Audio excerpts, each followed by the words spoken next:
Hey, look, I said 135 pounds, you know we undisputed. Y'all haters looking stupid, steady typing on computers. He like lightning with the movement, precise bust the jab quick. You can ask him both the 12 rounds, he got his ass hit. Ballin' like a draft pick, know that he ain't average. Went to Australia, Devin turned into a savage. Living out his dream, it's embedded in his genes. Bill Haney showed the ropes, now he reppin' for the team. Look, know the crowd making noise, but he gotta keep his poise. And he about to fill the void. Got the skills like Floyd. Mayweather with the defense. And we way better, we don't see sense. Combinations cold where your reach went. About to take these haters to the deep end. Boxing is just a shit. Now a nigga lit. And designer be the drip. 10,000 for the fit. And I'm leaving with the tip. Day to day make a sacrifice. Now I'm the world champ. And these haters, they ain't half as nice. Send them to the afterlife. Messing with a reaper. Ain't no courses, I'm a teacher. Reflexes like a cheetah. Grant my daddy with that visa. Now it's about to be some repercussions. A boxing clinic versus Linares, he couldn't see for nothing. Look, hold up, cause I got the recipe. Starts in the fifth, so I feel like a referee. While these amateurs testing me, best pop a pound for the shit in my pedigree. I got the belt by email. Y'all haters talking, I know in the details. These niggas got to like females. Get in the ring and I check on my spree well. Catch me in the Nevada sipping on coladas. Mary beat it in a Gucci and a Prada. Got a whole lot of mental game. Pop around here, acting need to win an Oscar. They about to get like petrol. Look at my Jordans, you know that they retro. My corner booming like Metro. I pay the pocket, they calling me Bledsoe. Don't make me Buffalo Bill, son. On the top of the list, and I'm still hunting. And I'm numb to the pain, I don't feel nothing. Put their ass in the ring, hit the kill button. You know they calling me champion. I did some shit that just can't be done. In the arena, they screaming my name. I'ma just I done hit 135 pounds. You know he undisputed. You know he undisputed, man. You know he undisputed, man. 135 pounds. You know he undisputed. You know he undisputed, man. You know he undisputed. Undisputed, baby. Devin the Dream Haney. Fans ready on the track. World champ. Let's go.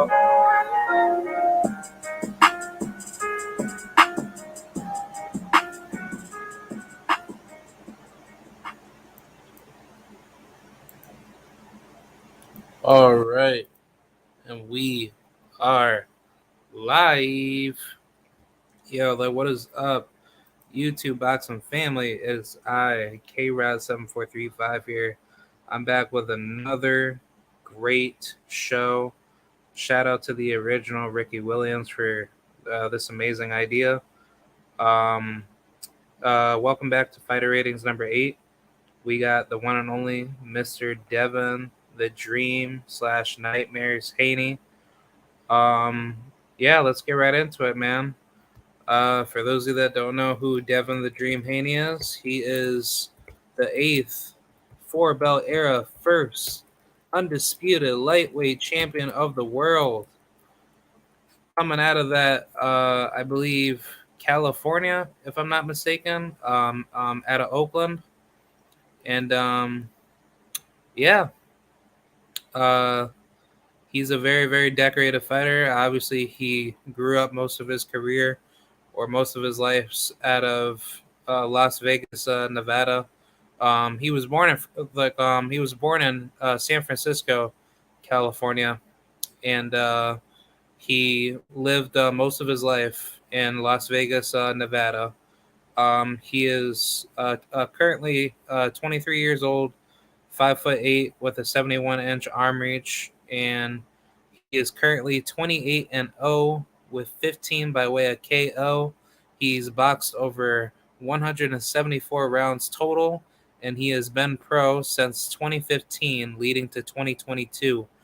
Yeah, Devin has been almost a pro for almost a better yet of, I believe, 7 years. So, yeah, that's a very great, tremendous track record. For those of you that don't know Devin Haney's amateur background, he was at the top leading amateurs in the entire country. And I believe he was very close to hitting the United States Olympic team to qualify for, if I'm not mistaken, the 2016 Olympics or the 2012. I could be wrong. But yeah, Devin, he's had a very, very great amateur background. He was more of a professional style type of fighter anyway. And Devin, he's just been shining at the pro level. He has everything set up and he's done everything correctly. For those of you that don't know how Devin started his career, he started his very first couple fights down in Tijuana, Mexico, where he was beating up on some guys that were, obviously low level. But then once he stepped it up, slowly and progressively, he just started to just shine, leading up to his very first biggest test with Mason Menard, which that was a good fight. He knocked him out in 9. And then he had a really, really good battle with Juan Carlos Burgos, which that was on Showtime. I remember that. And then the fight after that was with Zolazani Nogadeni, in which he was undefeated at the time. A lot of people thought he was actually going to lose that fight because Nogadeni, he could punch. He definitely had some knockout power. But yeah, ever since then, Devin, he's just been shining. I don't really need to explain too much about the resume. But yeah, let's get right into it, man. We obviously have our 9 topics, or our 9 topics here. We have the eye test, boxing ability, defensive ability, the ring IQ, the footwork, power, chin, the ability to take a good shot, the intangibles, and then finally the strength of resume.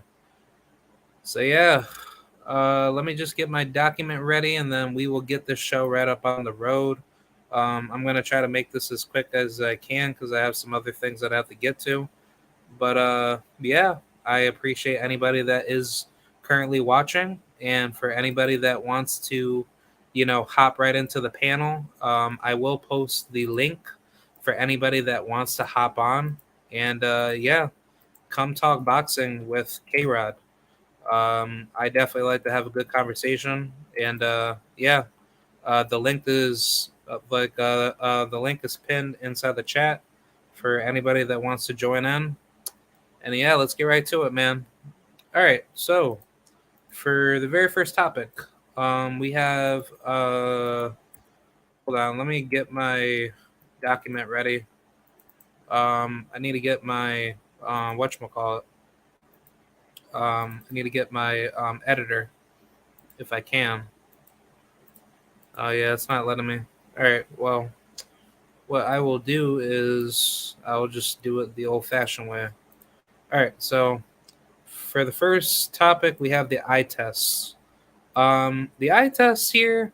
This is a very interesting topic. Me personally, I would rate it a good solid 8.75. I think Devin Haney, he's a very, very good fighter. He's proven himself to be at that level where he knows what he's doing and he knows how to prioritize himself at the right, time to make himself look like a good fighter. But he was never, I should say, when he came up early in his career, he was not at the peak of his game yet. But leading up to this point, he's grown into a completely different, athlete. And Devin Haney, he's done such a great job with everything in his career. So for the eye test, I would give it a good solid 8.75. I think Devin deserves it. I think Devin is a very, very good, well-rounded fighter. He's done everything correctly in his career. I personally think when it comes to Devin Haney's skill set, you tend to see what is more concurrent to the sweet science rather than just coming in just to see Devin knock somebody out.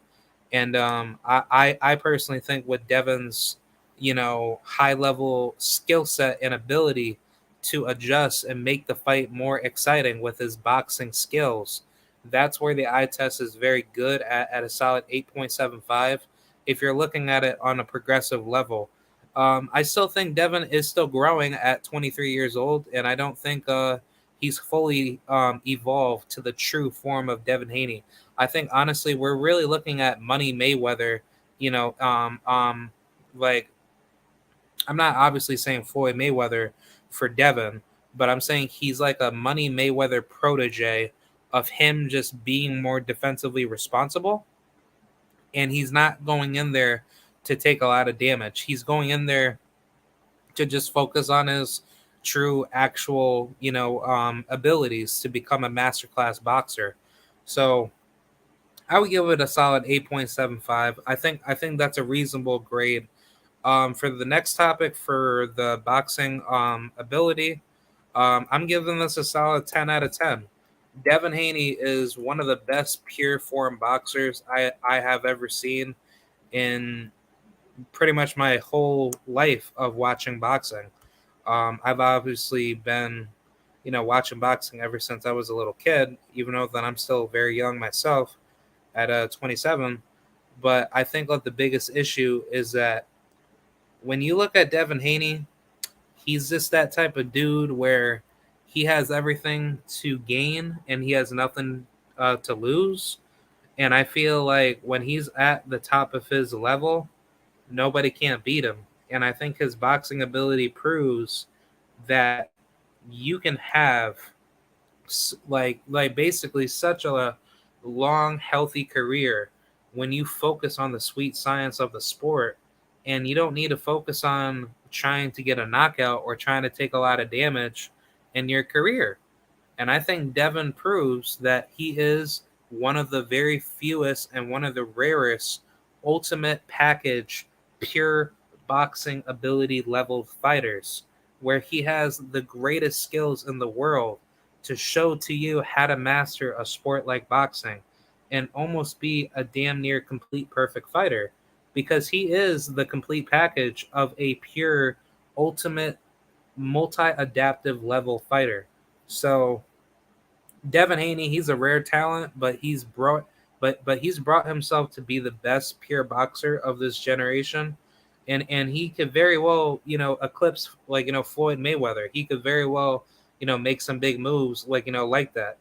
And surprisingly, I saw Devin Haney at the fight over at the Madison Square Garden, in which I glimpsed at him when he was talking with Bernardo Osuna and Mark Kriegel in that ESPN sit down discussion. But yeah, I obviously wasn't able to see him in person, but I really wish I was able to see him, because I would have taken I would have taken a picture with him. But shout out to Devin Haney, man. I'm pretty sure for anybody that is potentially watching that could be from his camp or people that know him, just send him or just send my regards out to Team Haney, because I got a lot of respect for Devin, and I've been a huge fan ever since. Honestly, ever since 2017. Ever since I really been on my own, and once I started being more naturally educated in boxing and just sports in general. That's when a guy like Devin Haney really naturally clinged on to me, because he's just that type of dude where he really makes himself look like a all natural born talent. So yeah, shout out to Devin, shout out to Bill Haney, shout out to everybody, bro. But let's get on let's get on with the next topic. We have defensive ability. Um, for this topic, I'm probably gonna have to give it another 10. It may not look super duper flashy, in which that's not really how defense should always be in boxing. But his defense is literally perfect. He has really, really good defense. He knows where he has to be to block shots. And Devin, he has really, really good reads. Very, very similar to a Pernell Whitaker, but he's so agile with his, timing on the defensive reads and the counter punching ability, and to set himself at the right angles to not even be touched at all, or if anything, just to be curved off a shot where it's not even hitting him. It's just basically, it's like a little, touch over here, touch over there. Devin has really, really good defensive ring IQ, in which I'll get to the ring IQ next. But his defensive reads and his defensive methodology coming into a fighting exchange, it's actually very, very good.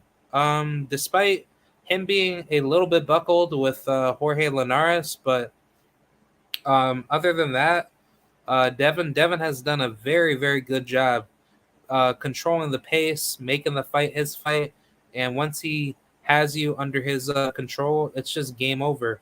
And I think that's something that Devin Haney has yet to be tested with a guy like Gervonta Tank Davis. But I think other than that, I think Devin beats 95% of fighters that we could possibly think of. There might be a couple fighters here and there where he could potentially lose to, but that's the great thing about Devin. He doesn't care about an undefeated record. Devin cares more about just being the best and doing what he has to do.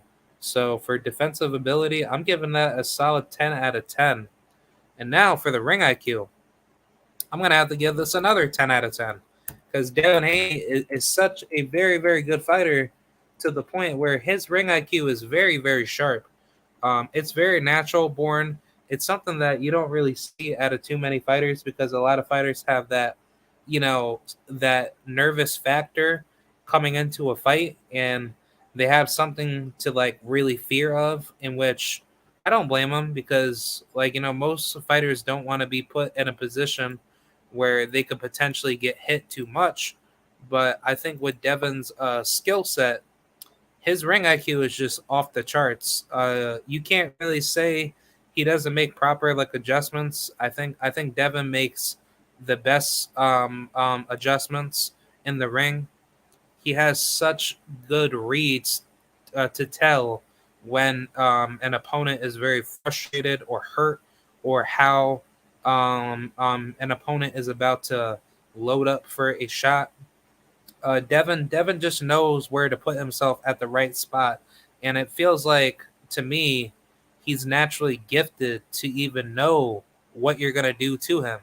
So I think honestly, Devin Haney's ring IQ is just unmatched. I don't see anybody beating him except for maybe potential couple, fighters like Gervonta Tank Davis or maybe Jaron Ennis in the future, or like, I don't even know. But I think Devin Haney's ring IQ is just off the charts crazy, and he's just a like honestly he's a force of nature.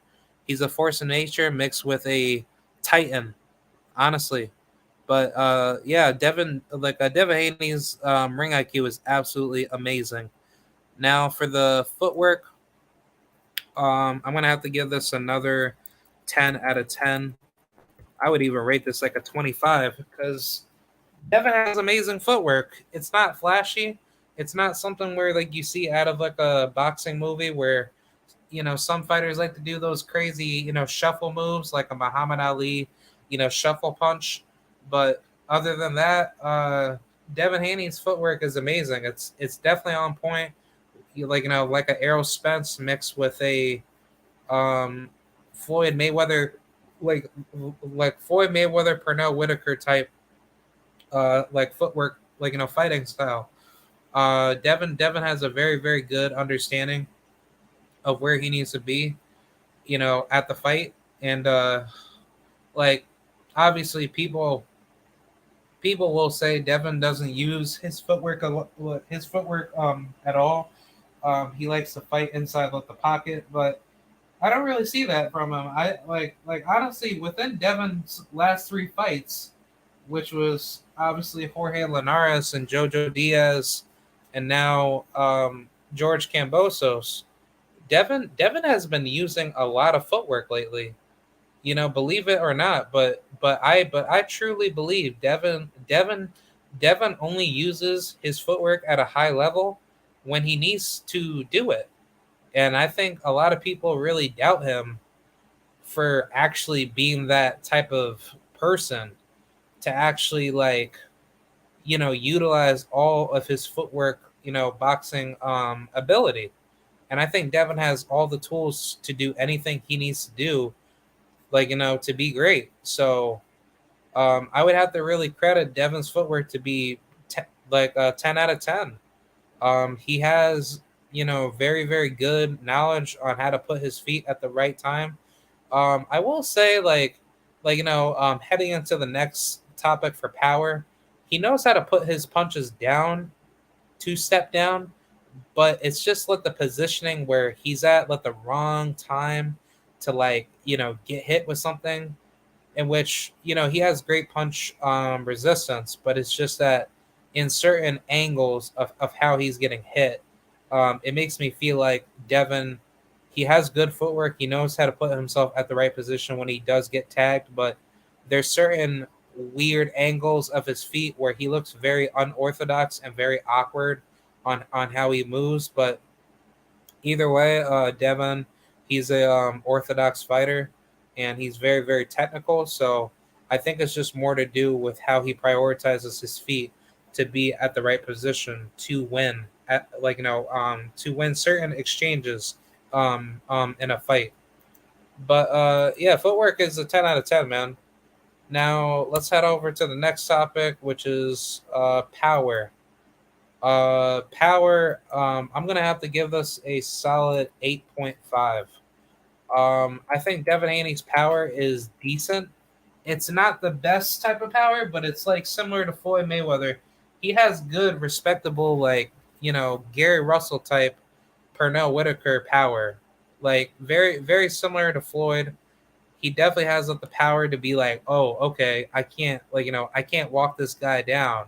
And people want to call Devin Haney pillow fisted, knowing that within his last three fights, he's banged up his opponents very, very well. So Devin, Devin has really, really, good, fairly fisted hands where they do have some semi-heavy shots with it. But I think the biggest problem with Devin is that he's not sitting down enough on the punch, where he's just basically boxing off of his he's boxing off of his tiptoes to make those punches more intimidating for him to formulate a good shot to win the exchange. So I would say the power itself is very similar to a Floyd Mayweather protege type power mixed with a Pernell Whitaker, or you can make up the case for, I don't know, like honestly, like I would rather keep it to Floyd, because Floyd is basically in that same department himself. But I think honestly, just to be fair, it's definitely like a Pernell Whitaker type of power. It's respectable. It's like a Gary Russell type of shot, but he has such a good punch with it, where you can't really say he can't hurt you. And power is not determined by how many knockouts that you have. Power is determined by if the opponent doesn't have the punch resistance to keep up with you. And then on top of that, they're not able to walk you down. Because if you don't have any power, you're going to get walked down, and then, sadly, you're going to get knocked out, or unfortunately. But, that's what I would I would define a fighter that has a lot of power. He has good power to keep you off of him, or if he or she can hurt you enough, it makes it good enough for you to be successful to win that fight, for your power to carry in the later rounds. But if you don't have power at all, then you will get walked down and you will get potentially knocked out. So that's how I would see power. For the chin, for the chinny chin, um, I would have to give this a solid 9.25. Only reason why I would ever say that is because Devin, he got clipped by Jorge Linares, and he did look a little bit wobbly, but I would say like his chin is very, very high tier. I would not say it would be a 10 out of 10, because if you do think about it, he hasn't been hit with a heavy, heavy shot other than Jorge Linares' shot. And I mean, Jojo Diaz did buckle him a little bit, but it wasn't like too bad. Like Jojo, he can hit, but it's like he's not to the level of like being super duper superb, deadly strong. But I think out of like all the heaviest hitters in the lightweight division, the toughest punch that Devin was able to eat was a Jorge Linares shot. And if Jorge Linares landed that same punch like on a Ryan Garcia or maybe like a, Rolando Romero or maybe Isaac Pitbull Cruz, I think their punch resistance to that shot would be less successful because they haven't ran into a heavy-handed puncher like Jorge Linares. So I think with Devin Haney's chin, it's good to be a 9.25 just simply due to the fact that, yeah, granted, he's never been down, but we haven't seen Devin's chin really hold up to the heaviest punchers of all punchers like a Gervonta Tank Davis. And I think that's why I would not want to put Devin at a 10 out of 10 because if you really think about it, Devin, he could take a punch. We already know that. We don't ever need to say, oh, Devin, he can't take a punch. He's a Cinderella queen, blah, blah, blah. Like, he's going to get hurt, with like a big shot one day. And no, like Devin can take punches. But the problem is that if Devin runs into a guy like Tank, which that could very well happen, but let's just say if it doesn't, who would be next, on that list that could hurt Devin? Yo, salute to Mo Boxing. What is up? What is up, man? What is up? I was about to sleep, and then I seen you live, so I thought, you know what? I have to show you some support. Salute to you, man. Yeah, man, I appreciate you. Same to you, man. Yeah, man. And by the way, congrats to the milestone, man. Your channel is growing, and I haven't spoken to you, I think, about a couple of weeks now. But yeah, man, you're doing great stuff. Great stuff. Channel's doing good. Yeah, thank like you. Like I said, yeah, that's what I wanted for you. Yeah. Like, I just find it so weird. Like, after that, I got those two videos, like, going viral. Like, I never, I never got like more watch time on all my other videos. I find that so weird. No, because the thing is, I'll tell you something about YouTube. Yeah, I've uploaded yesterday a video about Fury. Yeah, and I think he was like talking about that guy that got fucking knocked out, by Julius Francis. Yeah. And I just uploaded the reaction. It was only like, I think it's about 40 seconds, and I got like, I got more than like half a million, like over 500K views. Really? Like, you can literally see it. Yeah, check it out. Like, my last three videos. And my channel, like, I had like 900 subscribers, and then now I got like 1,000. Holy shit! 500,000 views just for that one video. Yeah, and I'm pissed off because I wish I wasn't monetized. I applied for monetization earlier, but if I was monetized, I would have got paid nearly $2,000 for that. Yeah. Like for my videos combined, I would have gotten paid at least like almost upwards to like, I think like 40,000 or like close to, I think like 60,000 or some shit like that. Yeah, so now all this stuff that we've been doing it for free. But hopefully, long may it continue if we keep pushing these videos and like trying to like be careful about the strikes, so because we don't want them to take the channel. But you know what? Yeah, I've had the channel before in the past, yeah, and I had like a nearly 10K, and YouTube took it down. So yeah, that's bullshit, I'm gonna try to be careful though. But it doesn't matter whether you got 10K or whether you got 1K. The most important thing is about having that 1K. Once you have that 1K, you're getting paid. So yeah, you're in the same level as a guy that has 1 million subscribers. The most important thing is about the 1K. That's it. And then you're getting paid. Yeah. But, yeah, man. But that's what I mean. Have you applied for your the monetization thing, or you waiting for the watch time? I gotta wait for the watch time, but then I also have to wait for like another bullshit like community guideline strike to expire. But once that's done, when's that going to expire? That expires in September. But yeah, I mean that's fine because I had a strike as well. I think my one finished, but at the same time they're still checking me out. So I've been, walking on a tiny rope as well with YouTube. Yeah. But you know what? At the end of the day, you're here to try, and most important thing is, you just have to keep pushing. push.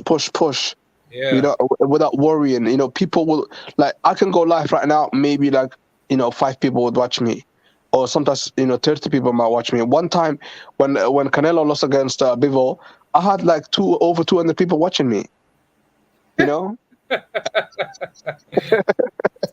people watching you over that one video. Yeah, that live.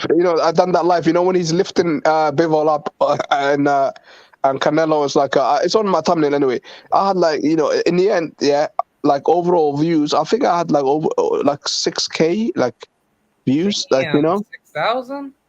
Yeah, and that 6,000 actually equals like that will equal more than a normal 6,000, because the watch time is like, I was live for quite a while as well. So the Damn, longer you're live, the longer they watch you, the more money you'll get. That's a lot. Damn. That is a lot, man. And to me, I'm not gonna lie to you. At the end of the day, if you're gonna get paid, absolutely take it. And if you just push the whole shit, man. And at the same time, like, I think if you went live a little bit earlier, I think people would have came around. But Yeah. it's just like the time that you're going on live. Like, if I go live right now, I will doubt that anybody will come as well, because obviously look at the time now. Like, there's no boxing on Friday night, and it's just a lot of people and not like either drunk or just go out into clubs or sleep. Yeah. Yeah, like I think it's just due to like the algorithm and all this like nonsensical like live stream watch time hours. That's all. Yeah, you just keep pushing the videos, man. Even regular videos that you're talking as well sometimes, and like you just have to be upbeat and stuff like that. Like trying to make them laugh as well. All these things. You have to go out of your shell, like sometimes to go out of your skin, like like this is entertainment at the end of the day. Like at the same time, one big advice I have to give you as well. Like you can't be like angry with the viewers, because a lot of the people that watch this YouTube, they're all depressed. And they're all having like a horrible life. So the last thing they want is a guy that is shot saying that, oh, this fighter is trash, this fighter is this, you can say that, but like you have to just be positive as well. Like for example, like you can say something negative, but in the same token, you can give it like a positive as well. Yeah. It's a game, man. Like at the end of the day, you have to be smart. It's just at the end of the day, YouTube, you have to remember, is a business as well. Yeah. I just try to do the best I can. So absolutely, and you're doing really good, man. Remember that time when 2K people were watching us when we done that guy from Namibia? Forgot his name now. Jeremiah Nakatila. Yeah. For example. So once when is he fighting? Because like it's good to target people like that as well. Like when is he fighting next? He just fought back in March, knocking out Burchell. So Burchell, the trash guy. Yeah, like I should have went live for that fight. I would have had the people. They would have came back, the Africans, because they like that guy. He must be a big guy, like in Namibia, Namibia. And another thing as well, like like for example, I done like I interviewed that guy. Did you watch that interview that I done with coach Mustafa? Yeah. Like I watched it. That was a good one. And I uploaded the knockout as well. I found that because Tyrone sent that to me, and TS Boxing, and basically I've uploaded the knockout, and I got like I think about 6K views on that one, and I was surprised because I didn't know that Mac Truck was that popular. But at the same time, it's not even about that. It's just like not many people were talking about it. A lot of people want to talk about Terence Crawford, Fury, AJ. Like not so much of like nobody's really talking about Fury and Wilder as much as they used to. It's more about now Terence Crawford and Spence and Boots and Haney and Tank Davis now. That's like the money making machine, but that only works if you're like a big massive channel. Like channels like ours, we're still in a small domain, so we have to like try to like talk about something like the Big Shot Shaw, the guy you interviewed. The guy you interviewed, he's gonna have a fight coming up soon anyway.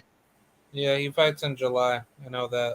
I told him, and I told Kano, I think, on his yesterday when he was live, because he was on IG, and then I asked him, and he was like, "Yeah, I'm fighting 15 July," and I was like, "Who you fighting against?" And he was like, "Oh, just some Mexican." He was like, Some Mexican.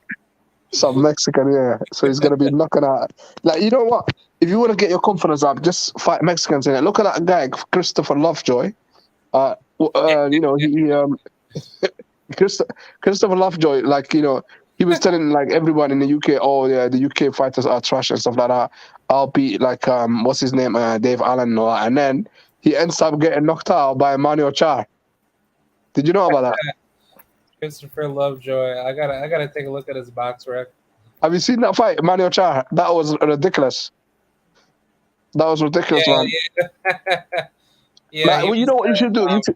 You know what you should do, yeah? Like, if you not like one day, like, you know, maybe not tomorrow so much because it's Saturday, but like in a weekday, maybe like if you target like the UK time, like let's say like 6 o'clock or 7 o'clock, like UK time or something, and say like, oh, Christopher Lovejoy was talking all this talking, blah blah blah, whatever, and looking back at Christopher Lovejoy lost against Manuel Char, and I think all the all the trolls will come through in it from the UK and all that. Because he got knocked out in it by Manuel Char, and that was embarrassing because Manuel Char against Dave Allen will knock out Manuel Char. Yeah. Like Manuel Char is a total bum, like bum of all bums. Yeah, he's a bum. He ain't that good. And then and then the Christoph Lovejoy. Have you seen that fight? No, I never seen that, but I'm gonna look that up after. Oh my god, that was outrageous, man! Disgusting fight. Absolutely bomb fight, bro, man. And Manuel Char was a champion as well. Manuel Char had that WBA belt, not the original one, but you know the one that he had the WBA gold. the one that just Daniel Dubois just won. That one he had that belt. Yeah, the WBA regular, but that regular belt, it don't mean really fuck all though. that to be a belt, but yeah, that fucking belt, yeah, is, oh my god, I'm telling you, that is not a belt, man. Like they say, Muhammad Ali used to have that belt and stuff like that, but it lost its value, man. Yeah, the WBA should have just kept it to like one belt. The normal belt, the one that Usyk has. Pretty much, just keep it to one. Just have like they keep saying super in it, super or regular. What the hell is that about, man?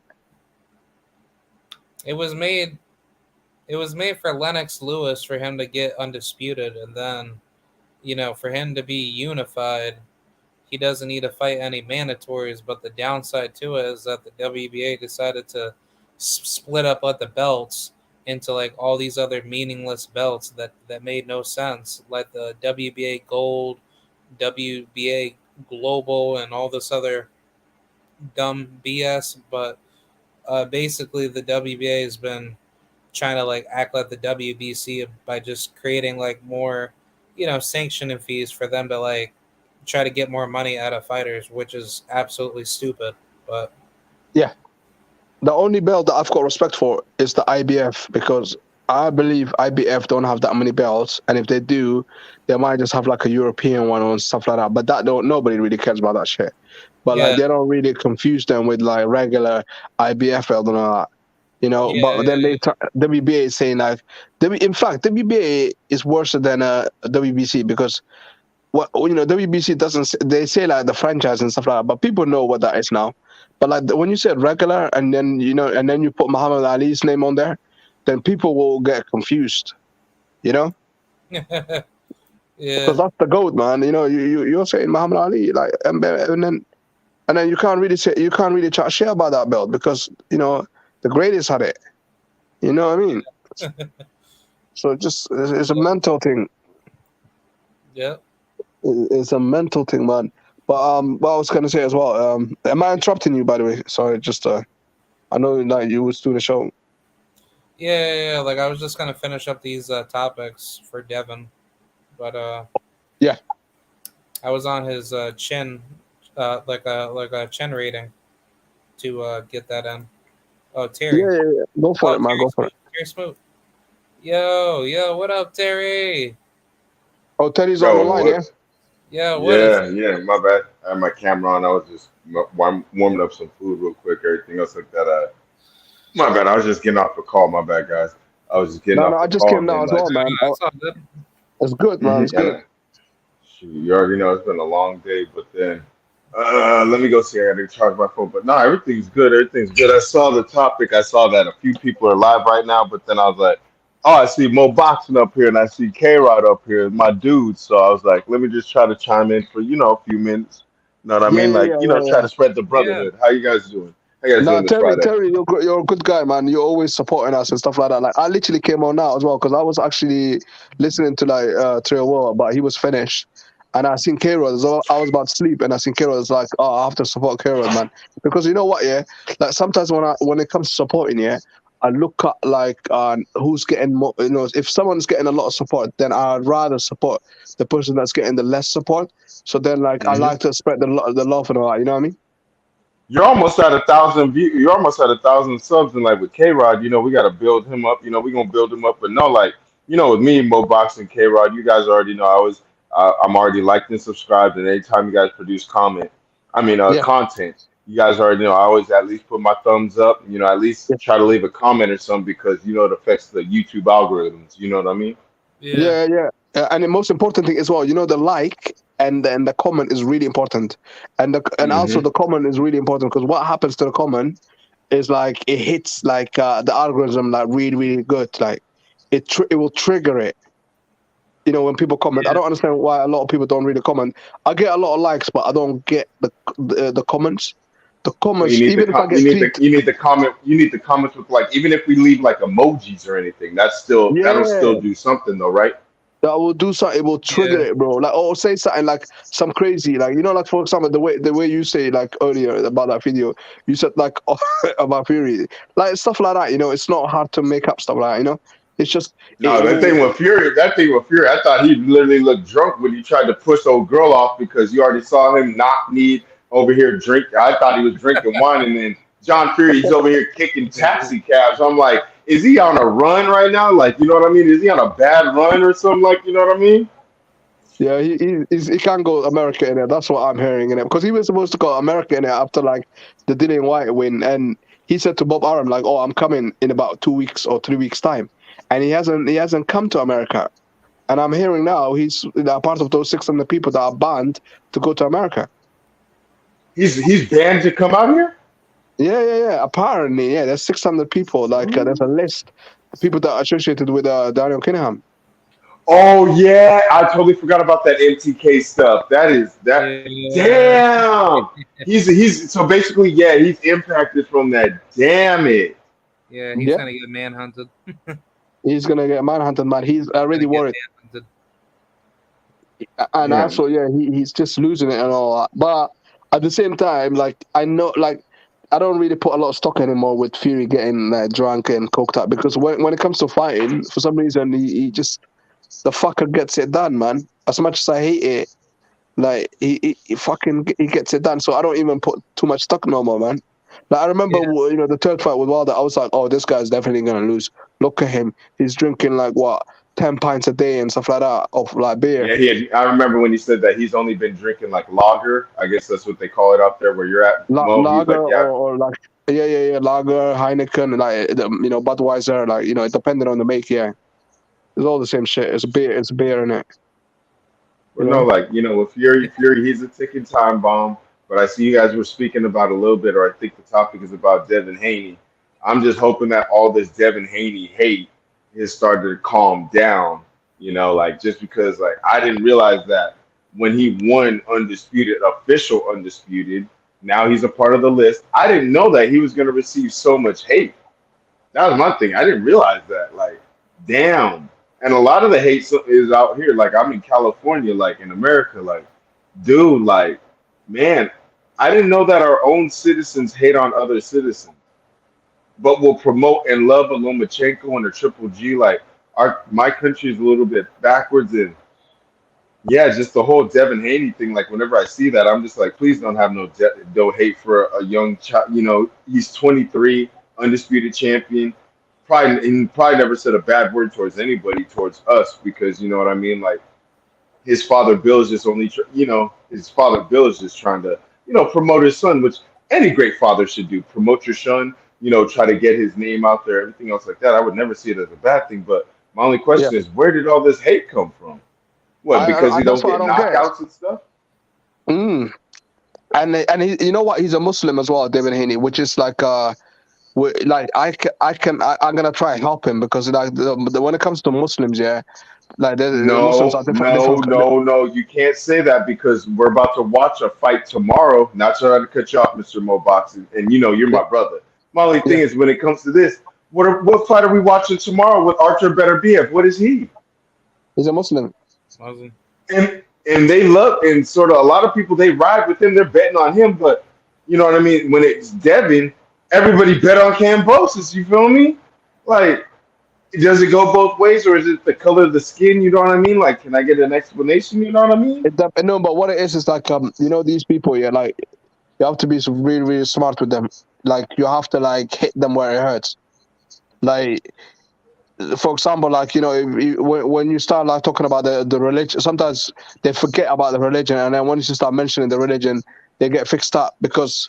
Well, I don't want to really talk too much about the religion, but like when you look at in the Quran or the Bible, it says that Adam, like he was made of like sand and of different color sand. It wasn't just one color of sand. It was like white sand, yellow, black. So Adam, nobody really knows what color he was. So once you start like reminding these people about what color Adam was, because Adam is all that, or father. But I don't know if you're Only, religious or but not, then Terry. but only yeah, the only thing I go off of is when you go to Revelations, because I read the Bible and everything. I could go to the Quran. I mean, I think I could go to what Surah 32. If I Yeah, read the Quran, Surah 32. But I believe in the Bible in Revelations it talks about Jesus had hair like wool. Now, what people yeah. have woolly hair? It's just what What happened people was have? like when You know what I mean? when the human race has evolved, like it's like because there's so many of us now, like we've changed, like even us blacks as well, like we're different colors and stuff like that. Some are lighter than some are darker than some, but we're still black, just like white people. Some are whiter than some some of them are red, some of them are pink, but but they're still white. So the human race is evolving all the time, and the thing is, what it is like in the UK, it's getting slightly better when it comes to like the color wise, especially outdoors, not on the internet so much because the internet are full of cowards. But when you're on the And the outside, troll and these it's, damn trolls that want to just spew all the racist stuff, but in yeah, person they would definitely try to be friends. They would try to, but then you go online where you're in a safe space yeah. and will try to spew your, that hateful rhetoric. You know what I mean? People are like mixing relation and marriage and all that sort of stuff like in real life. But when it comes to the internet, for example, you don't see that side of because this is the sad individuals that are on the internet. And it's just when you look at the scale, it's just a small little minority. It might look a lot, but really and truly, it's really a small minority. Real life Mm. situation, especially in the UK, I don't know so much about America, but from what I can I'll tell put you, I'll put it like this: in America, and yeah, not trying to cut you off, Mo Boxing. Not try, I'll no, give you a absolutely little no. bit. Go on. And my bad, K Rod. If I'm interrupting you, or if you want to speak or anything, you can always cut me off, Mr. K Rod. This is your platform. My bad if I'm ever trying to. I would never try to big dog or big cat it, what we called it in football. I'm not trying to big cat, your platform, but you know what I mean? Like, in the sense of like, I never really get to speak with Mr. Mo Boxing like this. And even with you, I think this is my first time ever jumping on the panel with you. You see me in the chat all the time, you know what I mean? Even though Yeah, you know yeah. what I mean? Like, so, Yeah. like with you guys, like, I don't mind giving you my own personal experience or anything. It's just that like, real quick question. Real quick question, and then I'll go on. Hey, Rod, are you out here in America or in the States or anything? Yeah, like I'm from Albany, New York. Like I've lived in New York like all my life. Oh, that's okay. So that you have a very multicultural. You've been around multiple cultures. You're multicultural in a sense, correct? You Yeah, already yeah, know. yeah. You're Yeah, yep. so me. I'm over here in Southern California, which is very close by, next to Mexico and a few other states. And Yep. I mean, with me personally, I'm not sure what it is with America, but a lot of American-born people, they don't like, the Black Americans. However, I have a lot of friends that were born overseas, and those are, born overseas, born in different countries. they're not even racist. They're actually cool. You know, when you're What born color are of a they? different. I have friends that are from Seoul, South Korea. Friends from Japan. I got friends from Guatemala. Friends from Puerto Rico. Friends from Venezuela. Oh yeah, and then I have a few friends, multiple friends that are Belizean, and like Okay. it's I don't know what they talk about when they speak about the Black American, but like in regards to my country, being here in America, because not all the times we get looked at here in in America in the light, like they use us for like probably entertainment, sports, everything else like that, but then the people where I live at, even though it's heavily Hispanic or of Latin descent, I find it that a lot of the American born ones do not like us, Black Americans, but it's the foreigners, like the ones that are really born in Mexico, the ones that are really born in Belize. When they come over here, they actually mess with us. They actually hook us up. They do all that other stuff. I'm like, damn, you know what I mean? Like, how are the foreigners treating us better than how people, who would be in our own country or our own land? You know what I mean? Who would be citizens to us? Yeah, to me, when I look at America, I didn't know that until I came to like YouTube boxing. I used to think like, things were like good because I'm watching movies and stuff like that. So I'm looking at Will Smith and Martin Lawrence and them man. So I'm thinking like America's a cool place, and then I come to YouTube and then like everyone's talking about how racist it is and stuff like that, and then my eyes opened up to it, and then I look online and then like things says for itself. It's just No, I feel that. horrible to look at. And K Rod, I'm not trying to be mean, right? I think K Rod might even want to say something on this because, like, I know, like, where he's at, New York is heavy multicultural. I know they got, but that's a lot of, immigration that happened there. But the Yeah. people, K Rod, can you explain how it is over there in New York if it's similar to how here in Southern California? Yeah, like I would say New York is like very similar to California.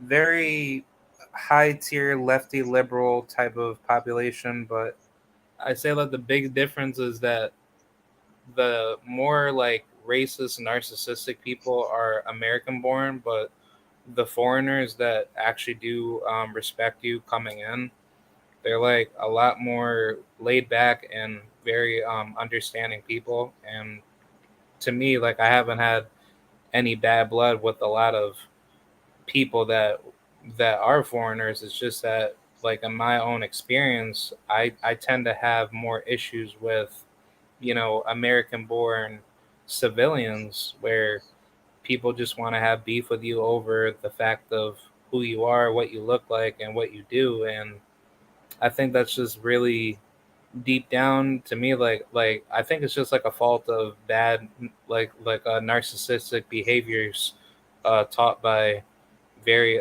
disingenuous family structures. So I mean, to me, like I've just been raised by like a really good strict family where, I treat everybody right without the golden rule until you do something really bad to me, and then I have to disrespect you. But other than that, I mean, everything that I've been growing up at, like out here in upstate New York, like it's been pretty stable. Carol, Okay. do you class yourselves as like a Latino? I would say, like, I mean, like, You're Puerto Rican, right? yeah. Like, I have like descendants, but I would say at Wait, the end of the wait, day, like, wait, wait, wait. K Rod, real quick question, because I'll just get this out the way. Not trying to be mean, because I've always thought that you were of Hispanic or Latin descent. Can you let me know? Because I would never. I think we oh talked no, in no, the chat no, no, one no, time. no, no. Like, I'm still like a black person at the end of the day. But you're black, but your Yeah. heritage Yeah, is Latino, right? yeah. Like, my grandfather was born and raised in Puerto Rico. The people, no. I Oh, respect you, y'all, K-Rod. man, No, wait, this wait, nigga's wait. a I respect nigga. He's a K-Rod. nigga. He's a man. No, I had a girlfriend who was. I had a girlfriend who, my college girlfriend. She's Puerto Rican, Yeah, and the reason why she loved me was because her mom was Guatemalan, her dad was Puerto Rican, and then when I actually met her dad, I'm like, this dude is damn near only like probably 3 shades away from me. yeah. Like he was dark, you know what I mean? And he had that kind of like, that kind of Latino kind of fro, but you could see like the Negro features in him. He had the carburetor nose, just like me. He had, all the certain features. Like I'm like, this is low key a nigga right here. You know what I mean? Like for Am example, I like, wrong that though? guy. Hey, wait, K Rock, am I wrong though? Don't you guys have a lot of those though? Yeah. They do. I've seen it. Like, I mean, Look it's at Felix Verdejo. Look at that guy, Felix Verdejo, the guy that unfortunate thing that happened to him. Felix Verdejo has that part nigga in him. You can look at his hair. He had that part nigga because there's no way that lineup will look like that. Even Danny Garcia, look at his dad. Danny Garcia, Angel Garcia. How you get that brown skin, Angel? How you get that brown skin, Angel? And then you got some, you know what I mean? Like, no. But go ahead, K Rock, go ahead. No. Like to me, like I'm always of the belief that nobody's a purebred. Everybody got something mixed with like something, but at the end of the day, like, you have to be honest with your identity and you can't disregard it. So, I mean, I just kind of be proud of who I am, and I don't try to be like a sellout. So, I want to say something as well. I feel like Black Americans as well. Because like especially Terry, like your race has been there for over 500 years, so there must be some sort of mixture as well. I'll throw my camera on so you can see how I look. I'm looking. But from your I am. What can I say? This Hershey's. I'm in the light right now. Like this Hershey's. But Terry, from your look, I can see a bit of Western in you as well. Like you're not 100%. Just because you're dark, it don't mean like you're. No, they also say I'm part Belizean. They say I'm part Belizean because of my grandma. That's what I'm saying. You have something in you. But Belize is also black as well. Like that's why I'd be like, when I throw on my camera, I'm like, people don't know that and I never even say I would even want to say that. I think I'd be a quarter because my grandma and then my mom. But then my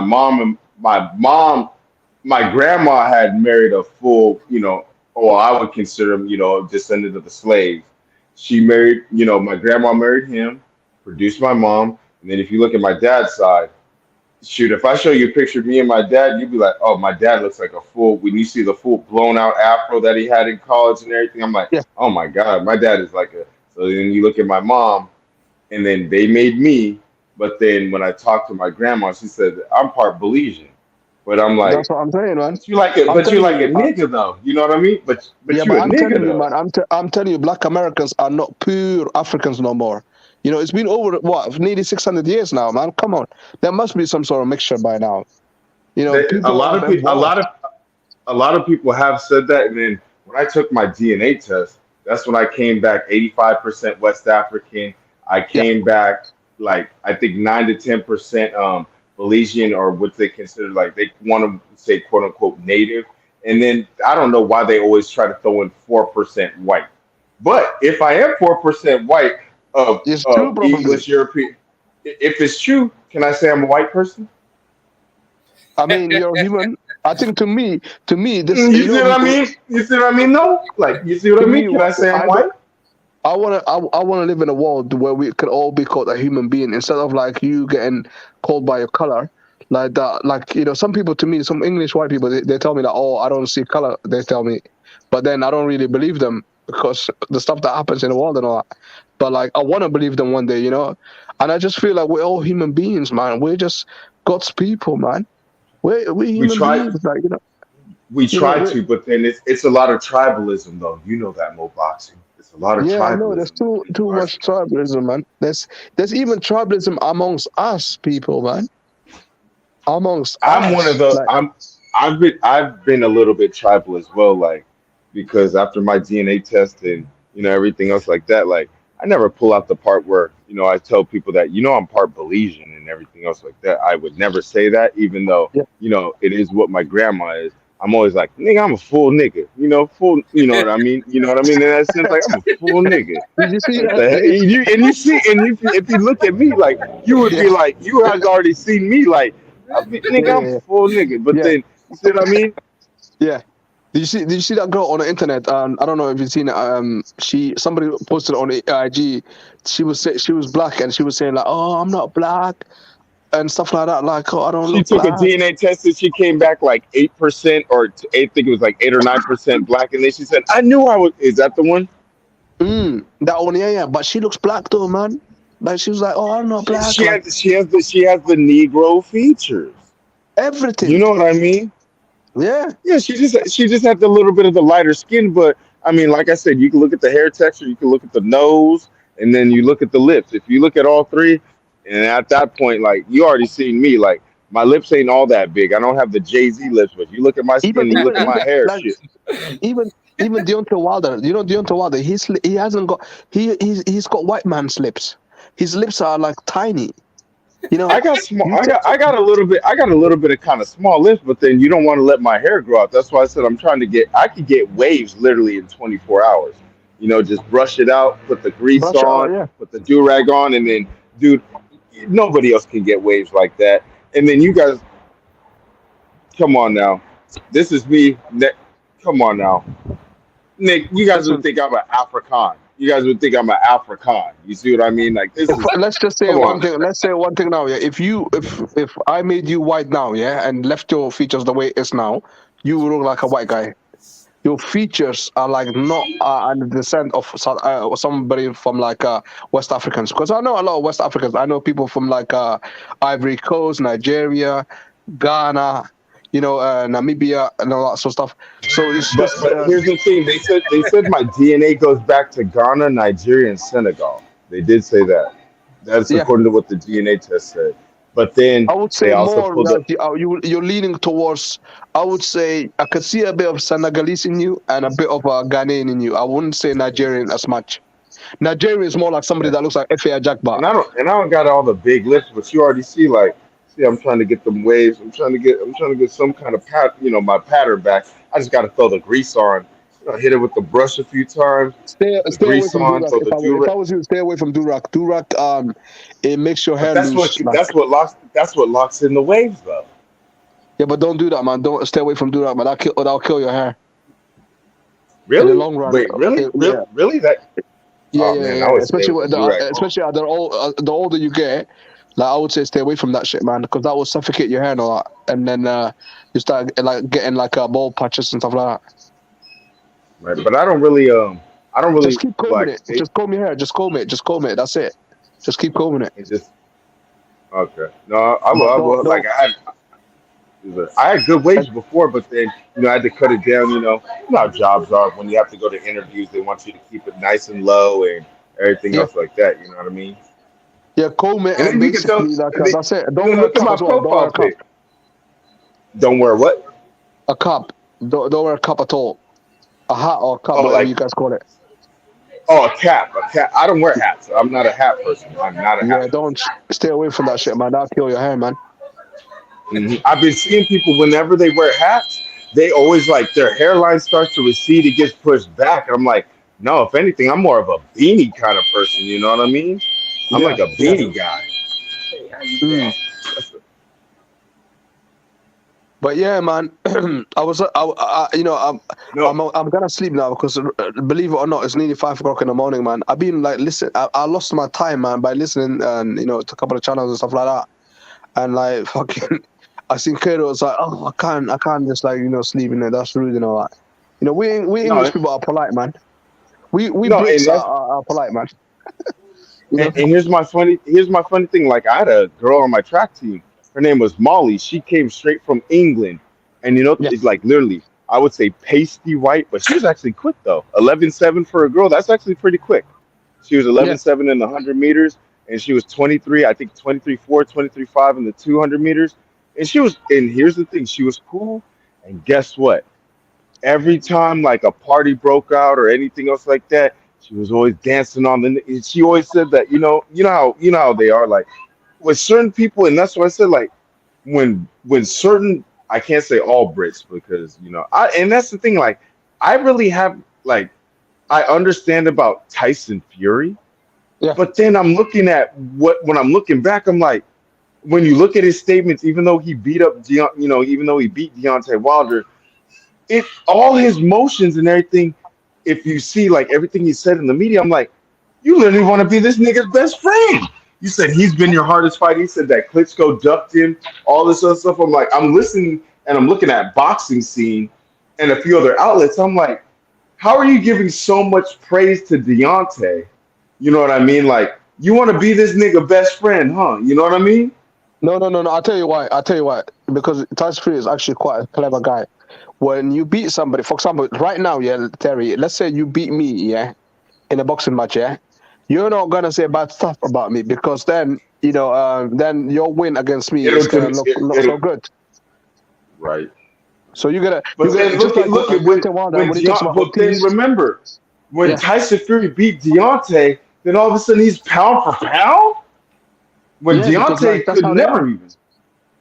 So then they used to like Nah, say Deontay. I remember when they used to say, like, "Oh, who has he be?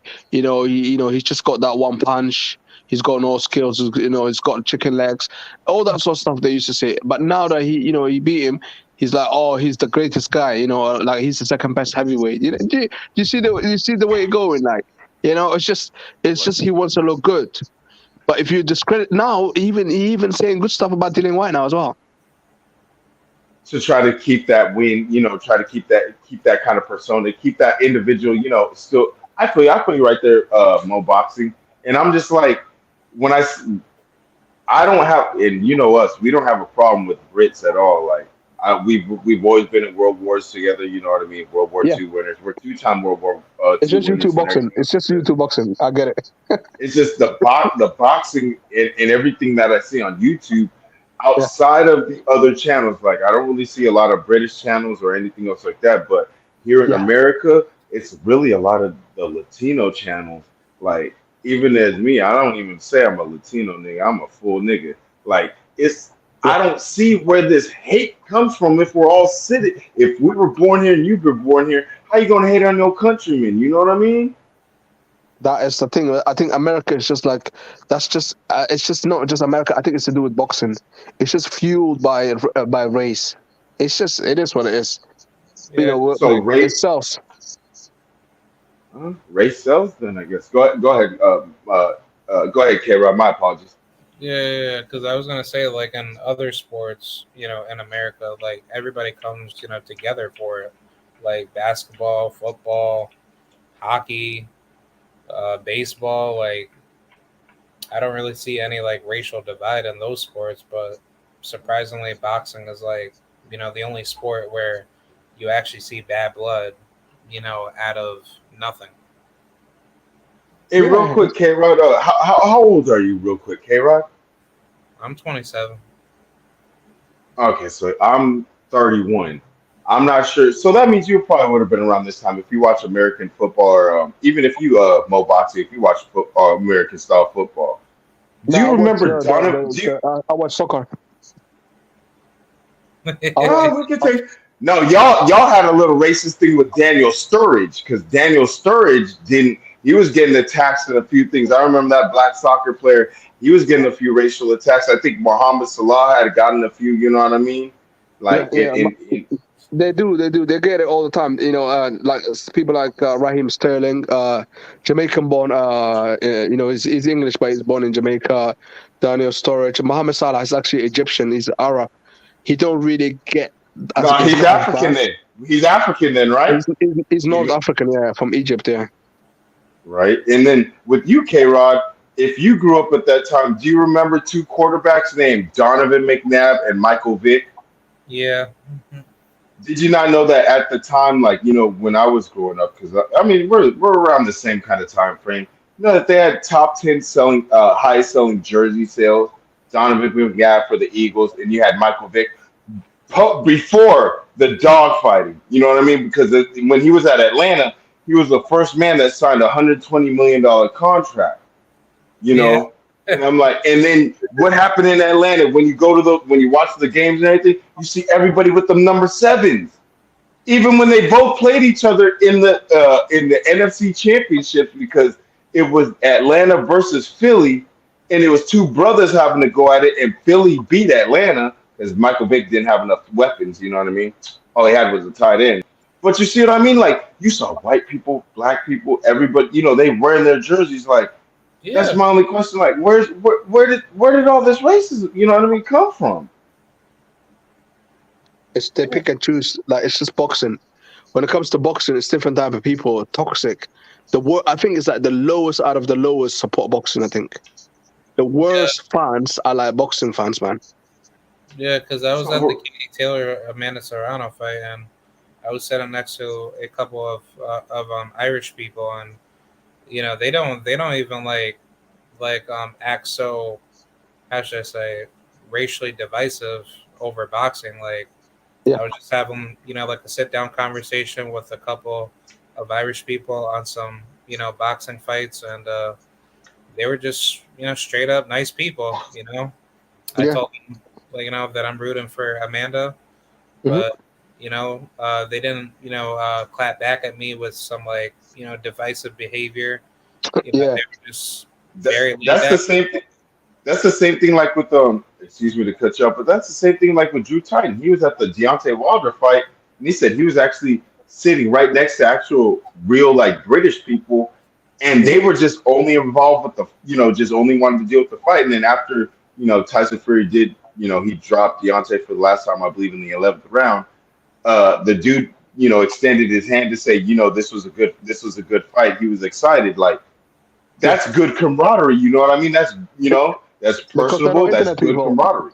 Because those people are not internet people. They're the real people. They're people that will go Yeah, to those are events. like natural, organic fans. So Yeah, they're not internet people. The internet people are a piece of shit. They don't even pay for the fights. Damn. Like Damn. that is the truth, man. People are always. I used to pay for the fights, and recently I haven't been paying because obviously, like I go to a lot of channels, and everyone's saying that, oh, don't pay for it, don't pay for it, don't pay for it. But like if someone's favorite fighter is fighting, then they're gonna pay for it. So I don't get that. Then it's just I'm all confused. So once you know that you can watch it for free, then even if someone's my favorite fighter, why am I gonna pay for it if I can get it for free? Because I yeah, know that my favorite fighter is already a millionaire anyway.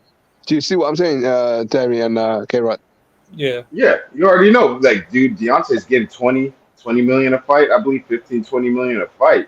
And So whether plus, I pay for it he's or all not, I can get. I'm not rich, I'm poor. Matter of fact, so basically, like, if I know even my favorite fighter, don't say they're that. Don't nice. say that. You're not poor. I'll put it like this. You probably like a common man, like how I've been watching all these what do you call them? Blood, sweat, and tears with the lead up to the Arthur Maybe, Beterbiev and the Joe Smith. Yeah, yeah, and Joe Smith, he's paying labor fees. I mean the yeah, labor union dues and everything else like that. And he says that he's just a common man, and I'm yeah. the same way. I'm a common man. I'm just a common person. Yeah, I'm not struggling right now, like but I'm okay. But I can't, I can't say like, oh, I can't buy a new car right now. For example, like I'm not on that type of timeline. I have to wait for, I have to work, harder for me to get new stuff. I already got a car right now, for example, stuff like that. I'm alright. I'm not gonna. I got a house. I got internet. I'm okay. Yeah, yeah. So I'm just a common person, man. Yeah, I'm happy. yeah, we're mostly like that. Go ahead, Kieran. My apologies to cut you off. oh no, no, no, no, no. Like I was just adding on to it.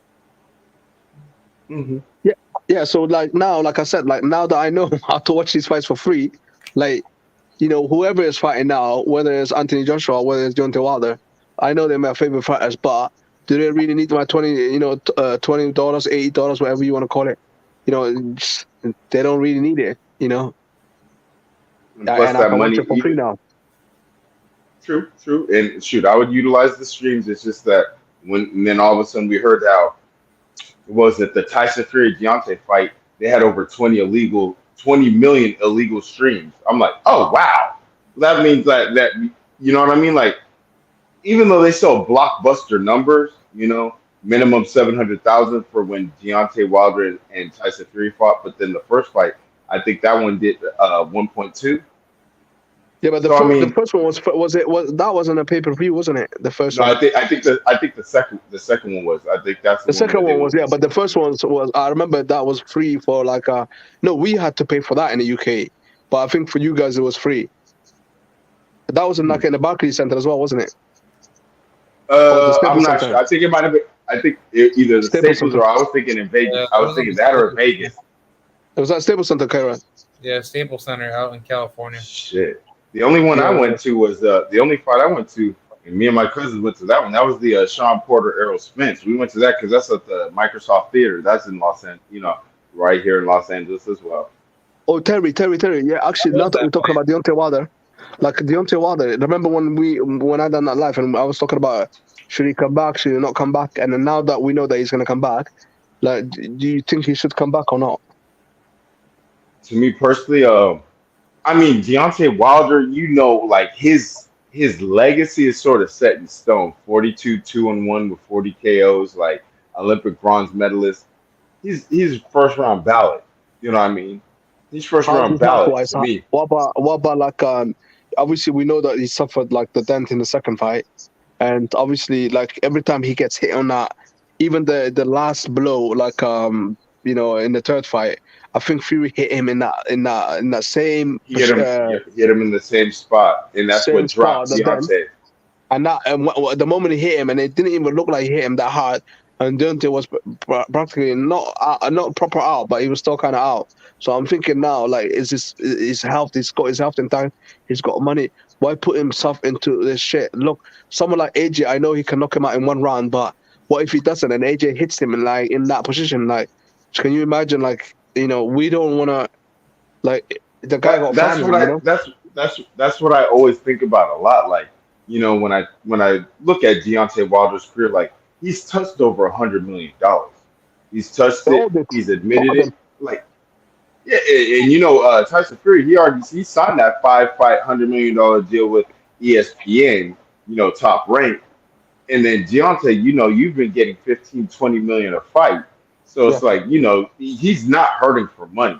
I mean, his legacy, I mean, to me personally, I feel like it's already established, but if he's doing it for pride, I mean, if he's doing it for pride, you know what I mean? I'm not going to tell a man no, but Yeah. I would just tell him Absolutely. that, your legacy is already established. That's like Carl Lewis coming out, Yeah. even though he won 4 straight Olympics, like, dude, your legacy was already put in stone. You're considered one of probably the greatest long jumper and also multi sprinter in history. Like, why do you need to? And then he came out in 2001.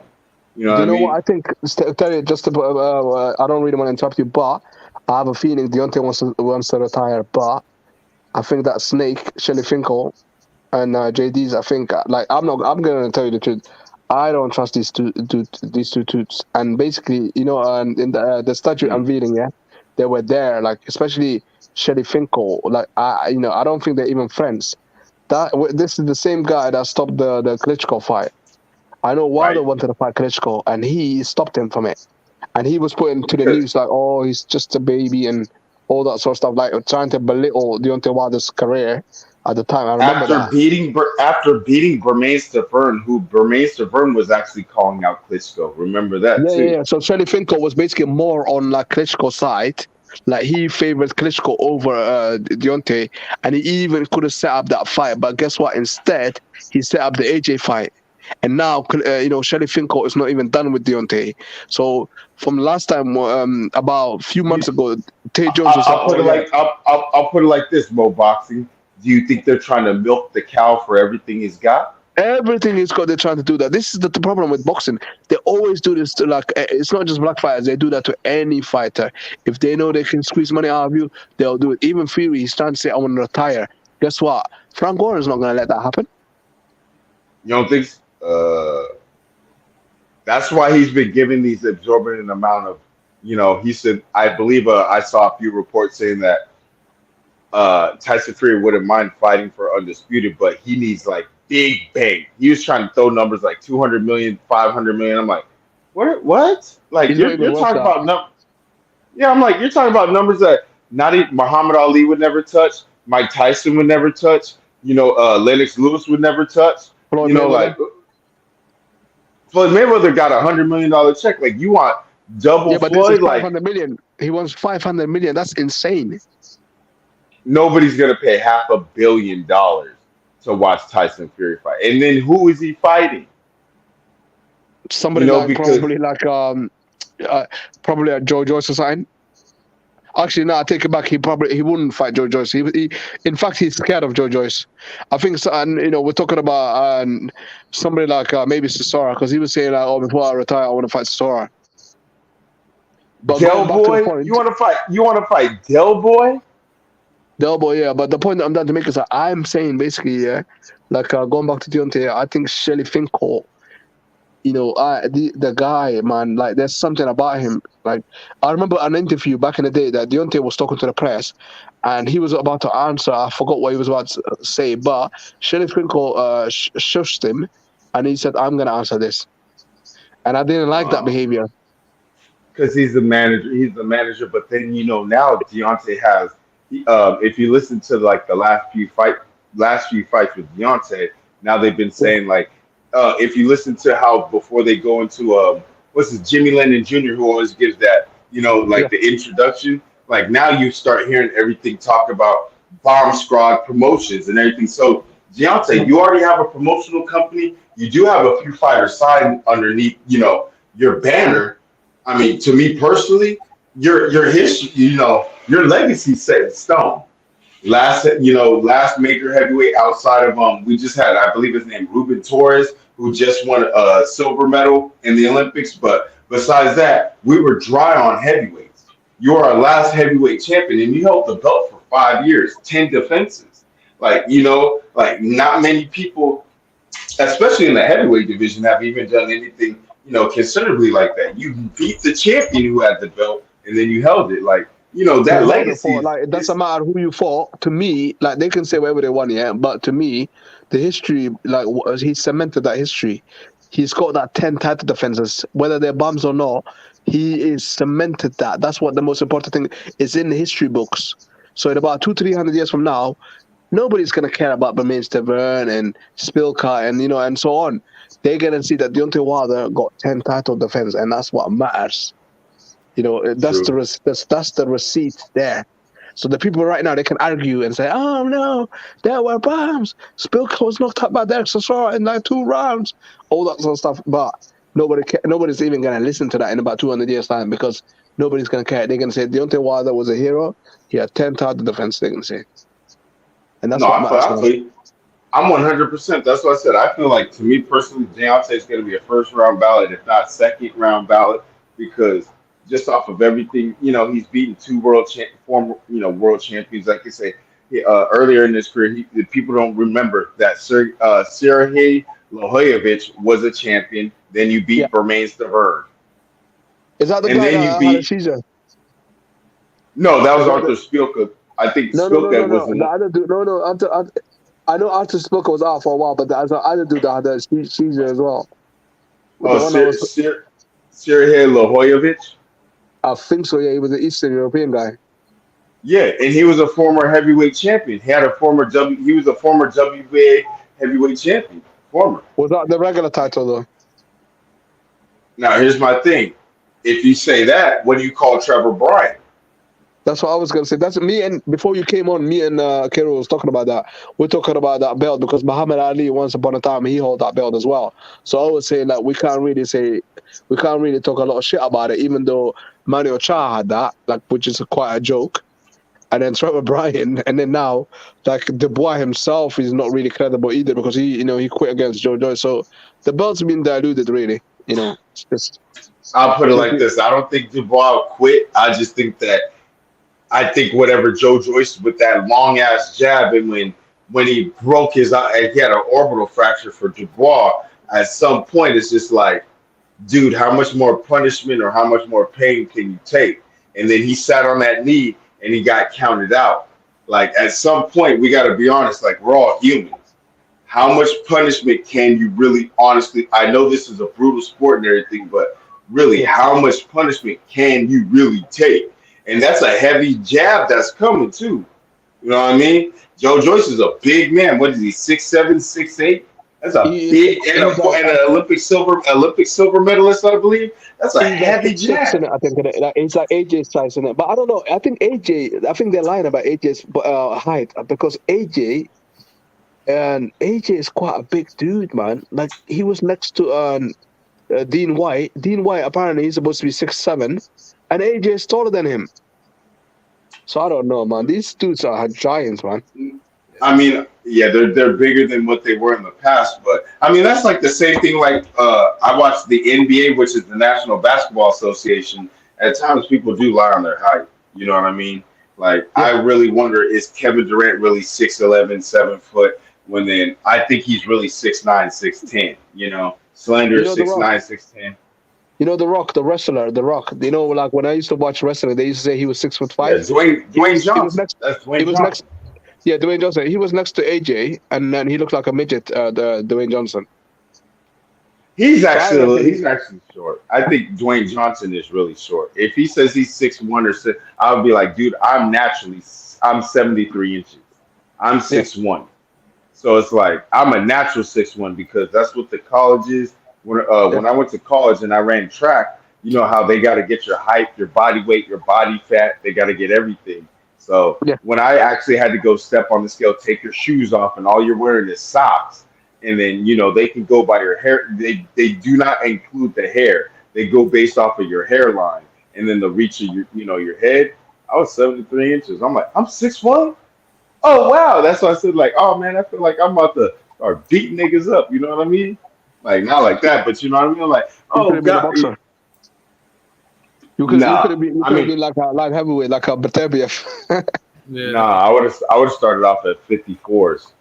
Because at that Yeah. time when I was in college, I was so slim, but then I was strong in the weight room, like Terrence Crawford. Me and him have a sort of kind of similar background. I wrestled, played football, ran track. And so, like with me, I'm so adept to like similar to AJ, and I don't know where AJ can, and I can see where AJ can put on the weight because if like let's say you're on your off time and everything, and if AJ goes in and he's just doing gym stuff, he's still doing his conditioning, but if he's doing heavy weights, heavy Olympic lifts, that's where the weight is going to get put on. You know what I mean? He eats a protein, drinks a few protein shakes, or you got to have a protein shake, have a good meal afterwards. Dude, the weight's AJ, going to get. AJ is comfortably. I think his right weight is about 250, 255. That's his natural weight. When he tries to do this PT part, like trying to lose weight and become like 235, And he comes in that doesn't feel like slender. AJ. He comes in really too slender. When I see him, I'm Yeah, like, you see what like I like mean? like Like I'm. like Wilder. He's not 230 either. He is what the real Wilder, like the He's best really Wilder. He's about Wilder's 215. 212, 212, 215. That is Yeah, exactly what I was going to that's the say. best Wilder. Like with AJ suits when he's like in his 250s, and Wilder suits him. That's the real killer. Like 212, 215. You know? Right. And I'm one of those where, like, with me, with my frame, like, if you were to look at me right now, like, oh, shoot, let me see. Let me turn on my lights. I'll show you guys. You guys would be like, damn, Terry, you look like you could run the college 4x1 right now still. Like, I'm still slender. I'm still skinny. Let me see. Still got my arms at the biggest. Wait, hold on. I got to do, which way do I got to go the camera? Camera, go this way then. Like, I'm still slender. You know what I mean? Like, still What's your six weight? pack What's your weight? Sammy. What do you weigh? What do you weigh? Right now, I'm probably pushing 160s. I know what 170s felt like. I Yeah. know what 170s felt like Oh, because you walk. Wait. You walk around 160. I walk around 160s naturally after eating, Yeah. drinking a sufficient amount of water, everything else like that. Like So not like so basically you're welterweight if you're fighting, because you know I, why? Because like now this is your walking weight is 160. So if you go in camp, you're gonna be like, you can easily make the weight for like 147. oh yeah, if you allow me to, when you work in camp, you start to sweat. And dude, in high school, I was the 145 pounder. I was a Yeah, 145-pound wrestler. But then in football, remember some of the stats they tried to say, like, oh, TJ, me, my nickname is TJ for Terry Jr. They would say yeah, like, oh, he's 6 foot 160. I'm like, I'm not 160. They're gonna look at me on the field and be like, this kid who's skinny, like, not trying to say I'm skinny because I'm yeah. still weight strong. You know what I mean? You're Like still weight strong. hard Yeah, clean. yeah, yeah. I'm You're still you're weight lean, mate. strong, but then when you look at it, I'm like, hey, coach, you should say like, but then you can't tell a coach to put that you're 150, like, that Tio they, you know Timo what I mean? Lopez. Teofimo Lopez walks. I heard that Teofimo Lopez sometimes walks around at like 160 as well, and he And fights I'm at way taller 135. than him. And I'm way taller than him. He's like what 5'8". Right. But with me, I'm a very cut kind of person. Like I'm tall, but I'm very cut in a sense Yeah. because So I still do my job. you're 154 then. If you're already ready, like you look like you're like nearly ready like for like a fighting kind of shape. So you're probably like I can 154 then. I can say if you give me like a few months, maybe a year, I could get back to running the relay, track and field 4x100 relays.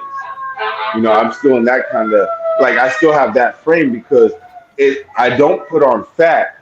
I mean, I don't even have like, dude, I still have the 4-pack. All I got to do is just do like abs and just literally go sit in my shower, turn the hot water on right now, and then in like 2 days you'll be like, oh, Terry, you got your 6-pack, like everything's showing. But it's Yeah. just that you know what I mean? That's genetics. That's everything else It's like good to that. be If I healthy in want, it. Like yeah, it's just like and again like it's just and it's genetic as well. But at the same time, like you're working out, man. You have to like stay dude, fit and healthy, man. after going through college, Division 1 track and field, and seeing the results, and you know how the girls, how you deal with other girls in college. You know what I mean? Like, why would I lose it now? I'm in my really early 30s. Like, You're in your prime. why? You know what I mean? What? I think You're my in your prime was prime, in man. my. I think my prime was in my, my mid to late 20s because, I was No, you're still very in your prime. active Trust in. me, man. I'm like I Really? got like I'm like 5 years older than you. I'm like 30. I just turned 36 by the way. 16th of Happy June, about birthday. 2 days ago. See, K Rod, you still got time. You still got time to build to me. Me, I feel like I'm sort of getting out of my prime. Now, Mo Box is saying I'm in my prime. I'm like, really? 31, 32? Yeah, because I'm Really? 36, man. Like like when I look back when I was 31 years old, I was like fit as a fiddle, and I could like go for days and just like I had energy, Yeah. man. Proper. That's what happens with me when I get in my jogs and I start listening to something good, or if I catch a good live stream in boxing, it just want to be like, all right, let me just extend this a little bit longer. You know what I mean? Like, and I don't really feel like tired like that up until if you put a hot shower on, then you know how you feel the effects, but the work has already been put in. You know what I mean? Yeah, man. Yeah, man. Anyway, guys, I'm gonna sleep now. It's 5 o'clock. Oh my god, it's fucking nearly 15. 5:12. Shit. Yeah. I have to wake up 3 hours time. I have to take my son like to football, like soccer. No, So real quick question. So right now, all right, so it's 9, 10, 11, yeah, 12, 1, 5 2. hours ahead So of you. you're 8, you're 8 hours because I'm on the Oh West shit. Coast. You're in the West I'm on Coast the as well. West. Fuck. I'm in California in Mo Boxing. If you ever So want to you're come to like Disneyland, yeah, you're 8 hours ahead of me. But if you so ever want to come to you're Disneyland yeah. or anything else like this, dude, let me know. Like I have friends that work over there, people who have connections. So if you ever want to make a West Coast trip or anything, like you can Yeah. bring the little ones, everything over. Like you have a place to stay. I have a 1-bedroom apartment, nothing like that. Like you already know. I'll bring my girl over here just to let you know niggas ain't gay. I'll go call No, no, Amani no, right no, no. now. No, but That's like you know what I mean. Like yeah, yeah, like not like that, but you know what I mean. Like if you want to yeah, visit, yeah, you yeah. don't want No, to. you have to tell. Yeah, that's how it is, man. Say how it is, bro, man. Say how it is, man. Absolutely, man. No, Absolutely. No. No, Terry. I've known Terry for ages now, man. Terry's a cool person, man. Terry, you're like my little brother, anyway. Basically, yeah. One day I'm gonna come to America. Like I got 3 kids, and my eldest daughter actually she's 13, and then I got another daughter, she's 10, and my son is actually 6. So have they ever like visited? Have they ever came over here to the States? like never. But for me, like I was thinking about going to America in the next couple of years because we had like a setback in it with all the pandemics and all that. So like when I go to America, my first destination, I want to go to New York as well. So I might visit maybe K-Rod, and then what I might do is You I better go go get in the get K south. get K Rod's information. And then if you ever make your way out here, to Southern California, we got Six Flags, we got Knott's, we got Disneyland. We Yeah, can show you around. Have good, we got good amusement parks. absolutely. So, No, absolutely. you Man. I'm know, gonna come, man, and I will obviously let you guys know and all that, man. Like, because that's where I want to go. And another place that I really want to go as well is Texas. I wanna know that oh, lot. Yeah, I want to go down to Texas. Texas, man. Texas. I went to South Austin. I went to Austin, Texas, South Austin. That was for NCAs, and I'm gonna tell Yeah, you, you got a lot of bars and saloons out there. I will say that you got a lot of bars and saloons. Not like that, but I'm like gonna it have to be was cool strapped though. when I Yeah, was out there in college. No, no, no, no, no, no, no, no, no. Like if you're, I'll, I mean, I'll put it like this: if you're not reckless or doing anything like, and I know you're not like that, Mo boxing, like like to me personally, I feel like unless you're reckless or doing something that's outlandish, that's what gets people pulled over. yeah. Because I mean, I have a Toyota Prius. If you know what that kind of car is, I have a I Toyota know Prius. Prius. It's got like it's a hybrid, isn't it? Yes, sir. Yes, sir. I have a 2016 Toyota Prius. Yeah, yeah. We got a lot of I them. We got a lot of them here, man. Like, it's just we got a lot of them. and trust me, like I don't even get pulled over in it. People don't even know I'm in it. And then if they see that it's a black man, and they're like, "Why is a black man driving a Prius?" And that's where the stigma comes in. I'm like, Oh wait, because wait, you wait, know wait, what? wait, wait. So what? So oh my days. So if I came to America and I had my car, like if you got a Prius, like guess what car I got? What kind of car do you have? I got an Audi A4 like 2016, and when you You're look at not it, it getting just pulled. look You're not getting pulled over unless you're doing like 90 because the Audis, I know they take off. Those things take off, huh? it's fast. I can do like Hmm. 150 miles per hour, and that's fast. Right. And see, like Like if you, you're just driving, if you drive within the speed limit, you could even go 5 miles beyond the speed limit, like at 70. yeah. Ain't no cop gonna pull you over. Ain't nobody gonna pull you over. No, no, no. It's just And I that think once they hear me speak anyway, I think they're gonna leave me alone because you know what? Once they hear the British accent, I think they'll probably say like, "Oh, you're from England, are you?" Like trying and to then like when officers, they're not stupid. Like if you say, if you speak and say like I'm originally from Britain, and you can say that, I'm looking for, yeah. they're done. They're gonna be like, here's your license, registration back. Like, can you just not speed? They will drop everything right there Yeah, for but you. yeah. I seen that anyway. I seen the way they change their behavior. I think like if you're like if I have like an American accent, for example, like, they'd be like, oh yeah, okay, yeah, this is the guy we this is the guy that we want to mess about, with. It's just like Which is the it's way it sad, goes but here. it's true because they'll be like, "Oh, you're from this state. You're from this state." So no, but if you're coming from overseas, you show up a passport, anything else like that. To me personally, I'll be honest with you. I think K Rod might even confirm it. You'll pretty much be cool. They're not going to take you in, like going into no American style jails or anything. Like just like you can actually live a little bit better. You can. And here's to be honest with you, if you were to try to even come over here, they'll even try to employ you in things like on a higher rate than an individual like me. And I've seen it happen before, not trying to be mean, but if you're looking for Yeah, a job or anything else, America, we're going through like a little bit over here with our economy. So if you've ever been thinking about trying to make that move or anything, you can always try to head over here and then, you can live. I'm not, you can comfortable. maybe get a good job. And I was going to say, you can live comfortable. No, obviously that's like my consideration. Like I'm thinking either America one day, my retirement, or I'm thinking about Africa. But listen, I'm gonna run, man. It's already nearly 5:20. 5:20. I keep saying the time. No, I can no, chat we'll to you do guys more all day, man. boxing. Listen, I can literally chat to you guys the whole time, man.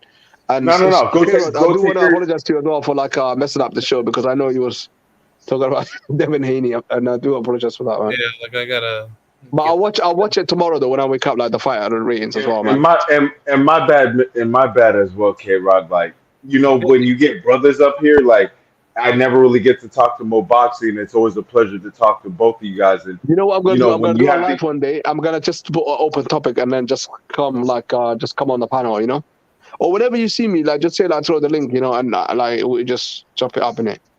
It is what it is, man. we'll do I might need you guys' help in the future if I ever decide to start a YouTube channel. But You got a YouTube channel. Mr. You got okay, Terry. You got a YouTube channel. I All you have to gotta I gotta do, make I gotta make content. all you have to do is post a video. That's it. You've got already a channel. Your account right now that you're speaking on, that is your channel. That Right. is your YouTube No, I, channel. no, I'll make some content, but I want to say All this, you like do Mo is just Boxing, post a video and that's it. Just post a video on YouTube, upload it. That's it, and title it. That's it. This is your channel. I've been a little bit lazy on that. I need to get on it, but You know, Just when I post can one ever video one day, like I say, like, oh, just say like, oh, Terence Crawford is this or else versus that. Just get attention and like, you know, and just the people will see the video, and then that's how you build it. Like, you know, the popular topic and all that sort of stuff. That's yes how sir, you yes sir. build it, you know, and people will start, I'll put it like you this. know, I'll put it like this. Mo Boxing. I'm not sure if you guys honor this. For us, this Sunday, this upcoming Sunday is Father's Day, and I think yeah, Mr. K Rod knows. If K Rod, if you have any children or anything, like you know, I want to say like as potential fathers, and you already, I believe you are a father. Mo Boxing. yeah, I want to say this yeah, is always a pleasure. This is a stream I'm gonna literally go back. I'm gonna save in my archives because I don't yeah, really get to talk to a lot of the people who I communicate with in the chats. So yeah, this has actually been a pleasure, and I yeah, actually like how we get to dialogue and things like this. So I want to say, if anything, first of all, thank you to you gentlemen because yeah. this has been a pleasure to me, and I want to say thank you, K Rod, and also you know what I mean, Mo Boxing, Oh, like it's my pleasure, for man. giving us So the to me, opportunity. this is like this don't even feel like YouTube. I don't even know if anyone's watching us, but this to me feels like a phone call, and this is great, man. And this is what YouTube originally was made for, to communicate. Yeah, to communicate. No, we'll And do. people will And watch if us you need, eventually. This shit is always going to be on YouTube. You know, anything you do on YouTube, it'll be on YouTube for life. So people will watch us. Like, you know, one day they'll be like, "Oh, these guys, they had like great conversation." Trust me, there's always someone watching you. There's always someone listening to you on YouTube, man. Yep. You are no, not we'll do. getting unnoticed. You will be noticed, and that's what I always say. That's And never be discouraged. Keep uploading, whether you get 2 views. Look at one of my videos. I got 500K on one of them, and then the other one I got like 100K, 100 views. You're Sometimes I get almost like at 1,000. You're almost at 1,000, and we're gonna build you no, up, no. I K done the Rod. You thousand. know I what I got the mean? thousand. I got the thousand. yeah. So now I can start dropping the super chats for you. I can, yeah, but I have to. I applied it, so it's gonna take a while. Like so, like I'm gonna set up the S thing. You know, the S that super chat button. So hopefully it should be activated in the next 2 to 3 weeks. Hopefully, I'll see. I'll see if they can. Yeah, but you'll see it anyway when I go live. If you see the S, then you know that means like yeah, I'm monetized. I got literally like in like less than few hours, I got like 500 subscribers just because of that video that I done Mm. about Fury. Yes sir, yes sir, and that's why I said like no, I've been, and you already know Mo Boxing. I'm always over there with you. Yeah, I always hit you up, K Rod. I'm always trying to comment on anything that you post. You already know I try to give a comment. I always hit the like. That's me. yeah. And the same thing with you, Mo Boxing. So like I'm just one of those that tries to help get channels built No, you up and being a good everything. helper, But and you with me. I don't forget all the people that supported my channel. I don't forget. You know, there's a lot of channels out there. Like you know, you salute them and they don't salute you back. You know, there's channels out there.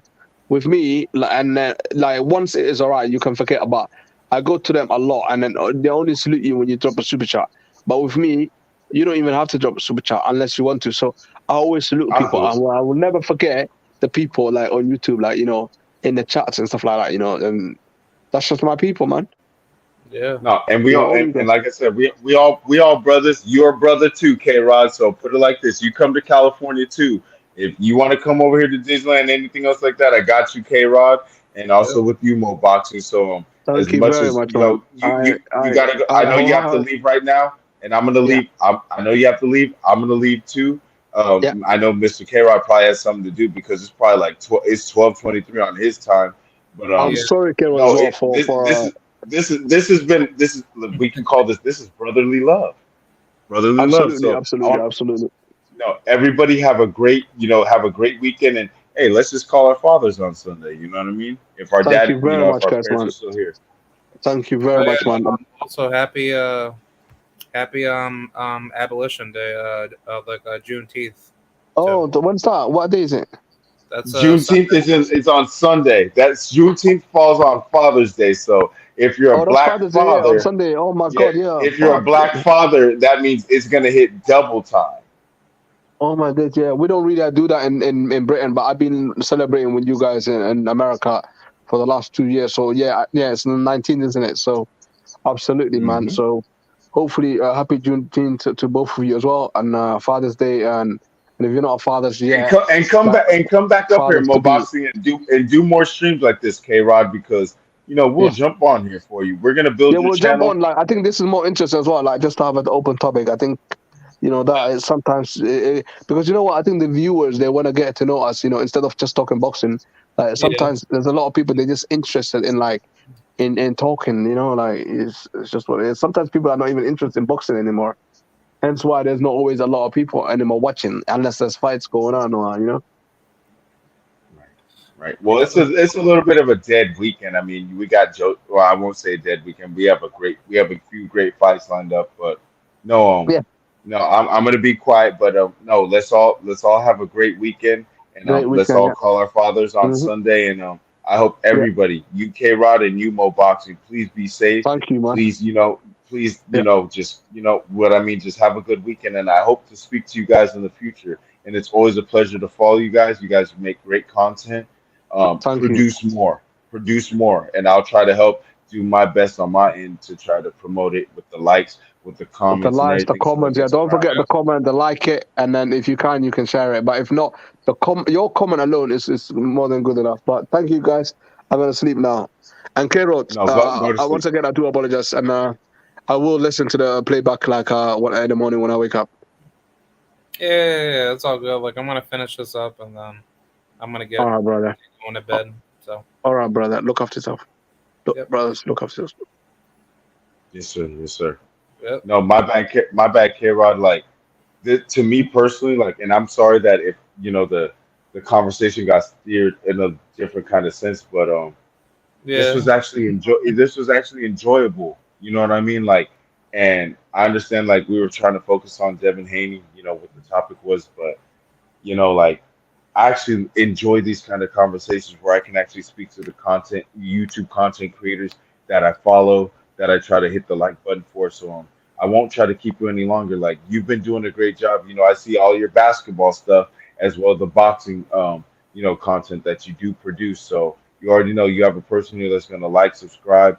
I'll start to hit the share button to show it on my other social media profiles. But like, we're gonna get you out there. We're gonna build you up, and you're around. You know what I mean? Like, and don't. I'll put it like this. To me personally, after what you told me, I'm like, I'm gonna just consider you a nigga, like Conor Loco. Consider you a nigga because Conor Loco, like, we've seen Conor Loco in person, but if he comes around the community, you know what I mean? Like, he's fully accepted. He can come to the barbecue. He can have like, right. honestly, like, I would even say, like, for Kano's case, some people wouldn't even consider him to be, well, I wouldn't even think for like a split second, yeah, granted, he is a natural born Puerto Rican, but to some other people of different racial ethnicities, they would consider him to be a pure white man. But Only because of look, only because of appearance and look. But then yeah, when you hear him talk, when you see his affiliations, when you see how he communicates, I'm like, there's a little bit more to him. You know what I mean? Like, it's a little bit that more. What do they say? More that meets the eye. You know what I mean? And yeah, it's like, and then when you actually get to hear him and talk to him, I'm like, oh, he fucks with niggas. Excuse my French, but you know what I mean? I'm like, and same thing, like, But am I right? Am I wrong? Like, that no, there's no, something no, true no, no. though.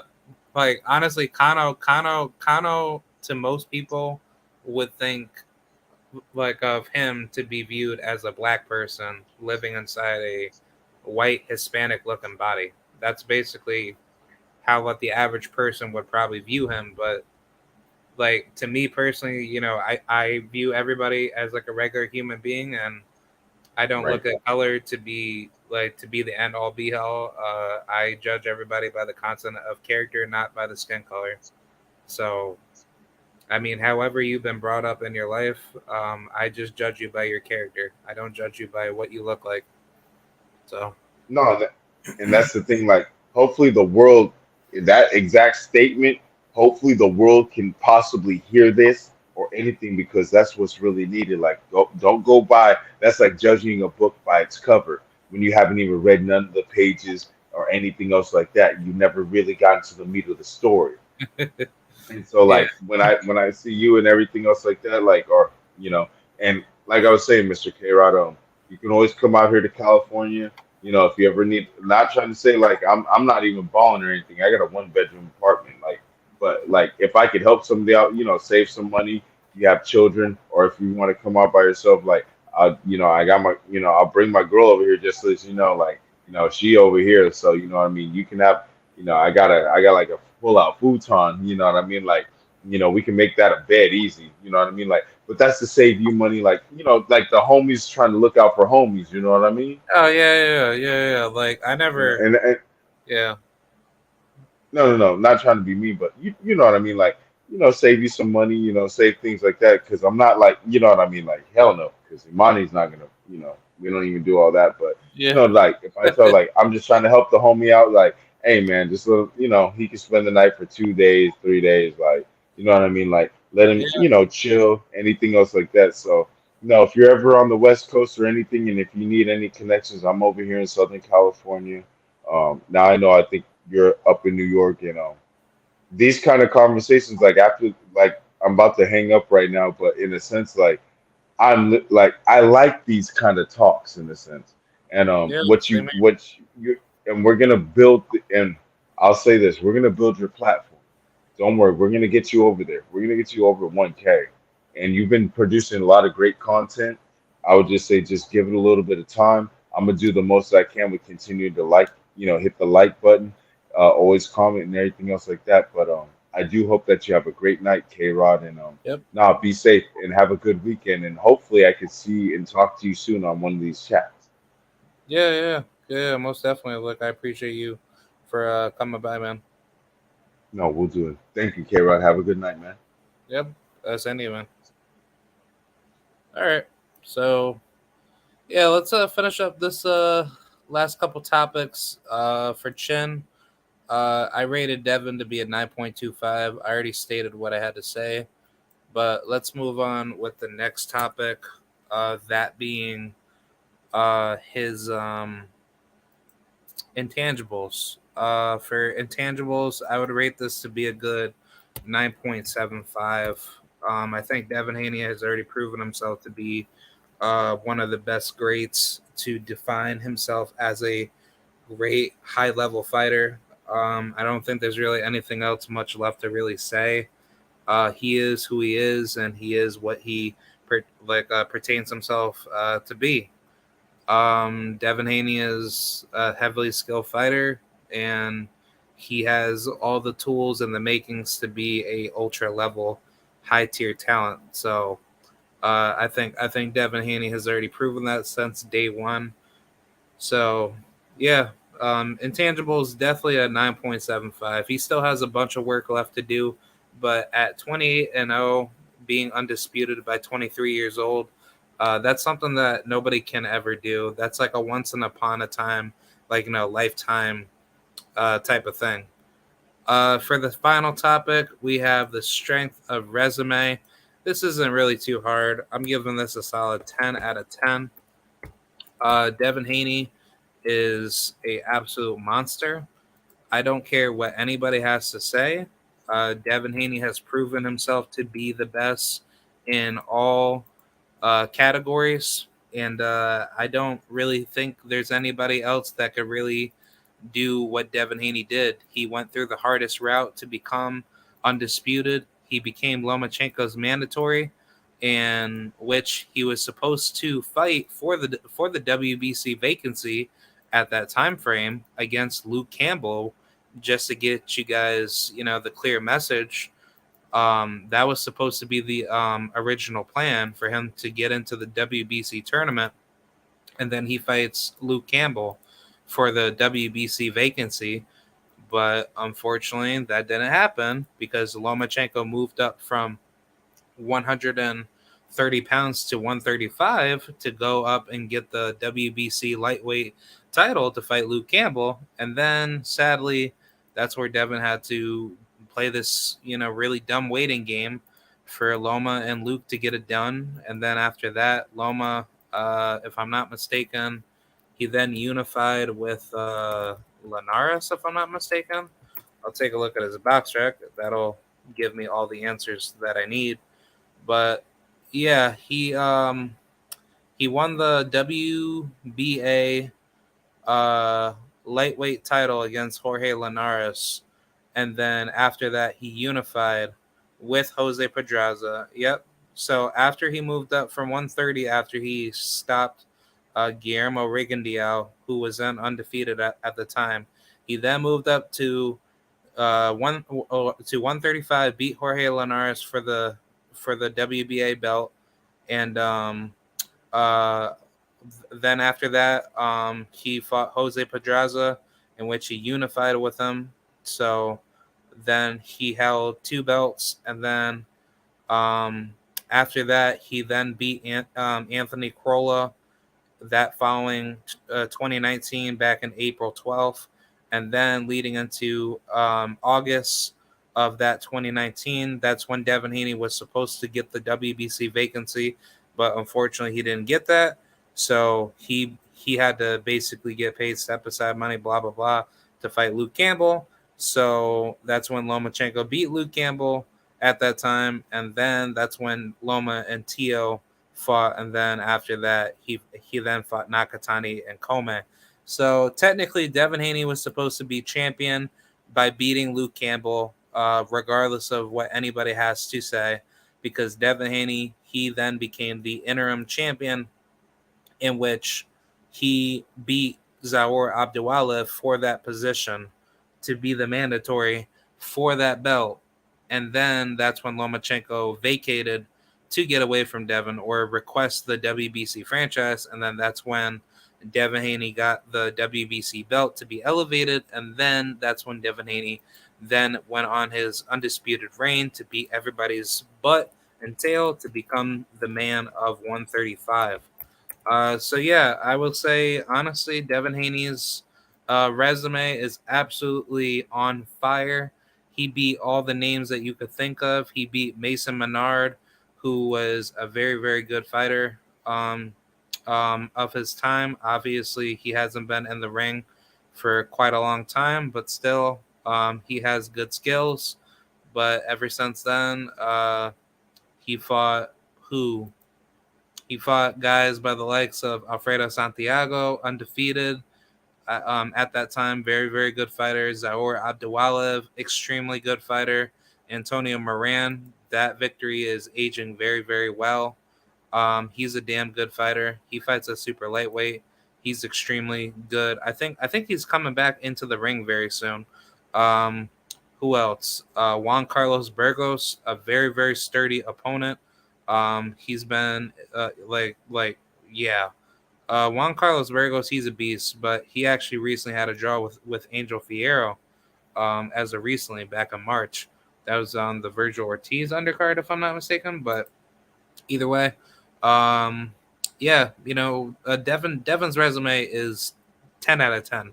He fought everybody to be the man, to beat everybody's ass, and he's just absolutely on fire. He beat literally consecutively. He has beat 1, 2, 3. He's beat 3 world champions out of his whole career. But on top of that, when you combine the win-loss ratio, he's been beating guys with, winning records. Like, obviously for the most part, but yeah, Devin Haney is absolutely a pure 100% dedicated throwback fighter, and he's awesome, man. He's a Demon King for a reason. So yeah, that's pretty much it. Let me tally up these scores and I'll get up out of here. Hold on. 1, 2, 3, 4, 5, 6, 7, 8. All right, yeah, so I'm gonna give that another 10. All right, so I'm going to tally up these records, and then I'll get up out of here, y'all. And thank you, Mo Boxing and Terry Smoot Jr., for coming on to the panel. I appreciate you guys. It was a good conversation. Very, very good chop session, and I had a lot of fun. Definitely like to do this again. And yeah, but the grind doesn't stop, guys. If I ever get up to 1 million+ subscribers and I still have the same crew from day one, that's all love at the end of the day. I had a lot of fun just talking about anything that came to mind, honestly. I appreciate everybody that came through to watch this. I'm pretty sure the playback will be pretty interesting. But yeah, I will be putting up my poll after this post is just about over. And yeah, we will talk more on fighter ratings next week. So yeah, let me divide this and boom. All right, we have the final score. The final score comes out for Mr. Devin the Dream Haney, coming out to be a 9.58. Wow, that is insane. Devin Haney is one bad man. He is a very, very heavily favored talent, and yeah, that's a very stellar score. So yeah, uh, man, I've been live for well over 2 hours. So yeah, I just want to say thank you guys. I'll be on probably tomorrow. I'm gonna go to bed, get my sleep going, and then I'll be back on the grind tomorrow. And yeah, that's pretty much it, y'all. So thank you guys. Salute to the mighty LDBC. And shout out to Mr. Devin, the Dream / Nightmare Haney, the king of the lightweight division and the king of boxing, a pure level, sweet science, high IQ destruction. May the force be with Devin, the Dream Nightmare Haney. So, salute to Devin Haney. May he conquer more divisions and may he take out all the biggest, baddest names in the sport of boxing. So, salute to you, Devin. For anybody that is watching out of a stable, I appreciate y'all. And thank you guys for tuning in for another episode of Fighter Ratings number 8. Can't wait for the next episode. Appreciate y'all. And I'll see you guys next time. Don't forget, NBA ratings will be coming out at some point tomorrow. I'll probably make like a quick little live on that, and then we'll probably talk about Ja Morant tomorrow for any of you basketball heads or basketball NBA fans that are interested. I will be covering him possibly tomorrow on Saturday. If not, I'll try to do it on Sunday. So yeah, that's pretty much it. I'll see you guys tomorrow. And I'll probably do like a fight call on Better Beer if it's Smith because Abraham Nova, he's fighting on the card as a co-main event. So yeah, I'll definitely be covering that for him. So yeah, salute to the mighty LDBC and salute to Devin the Dream Haney. And salute to the chat, man, and salute to Mo Boxing and Terry Smoot Jr. Please go subscribe to Mo Boxing. And also shout out to Ricky Williams once again for the original content idea. In the first place, please go subscribe to Ricky Williams Boxing or just Ricky Williams just on the regular YouTube search. And yeah, that's about it. So y'all know who it is. It's your boy KROW7435. I make gaming and sports content daily. So if you guys want to come through, hop on the panel whenever I keep on doing these type of lives. That's up to y'all. But until next time, I'll see you guys later and peace out and have a wonderful Father's Day weekend and happy Juneteenth / Abolition Day to all my fellow Black Americans and Americans domestically. So thank you guys. I'll see you guys later and have a good night. Bye.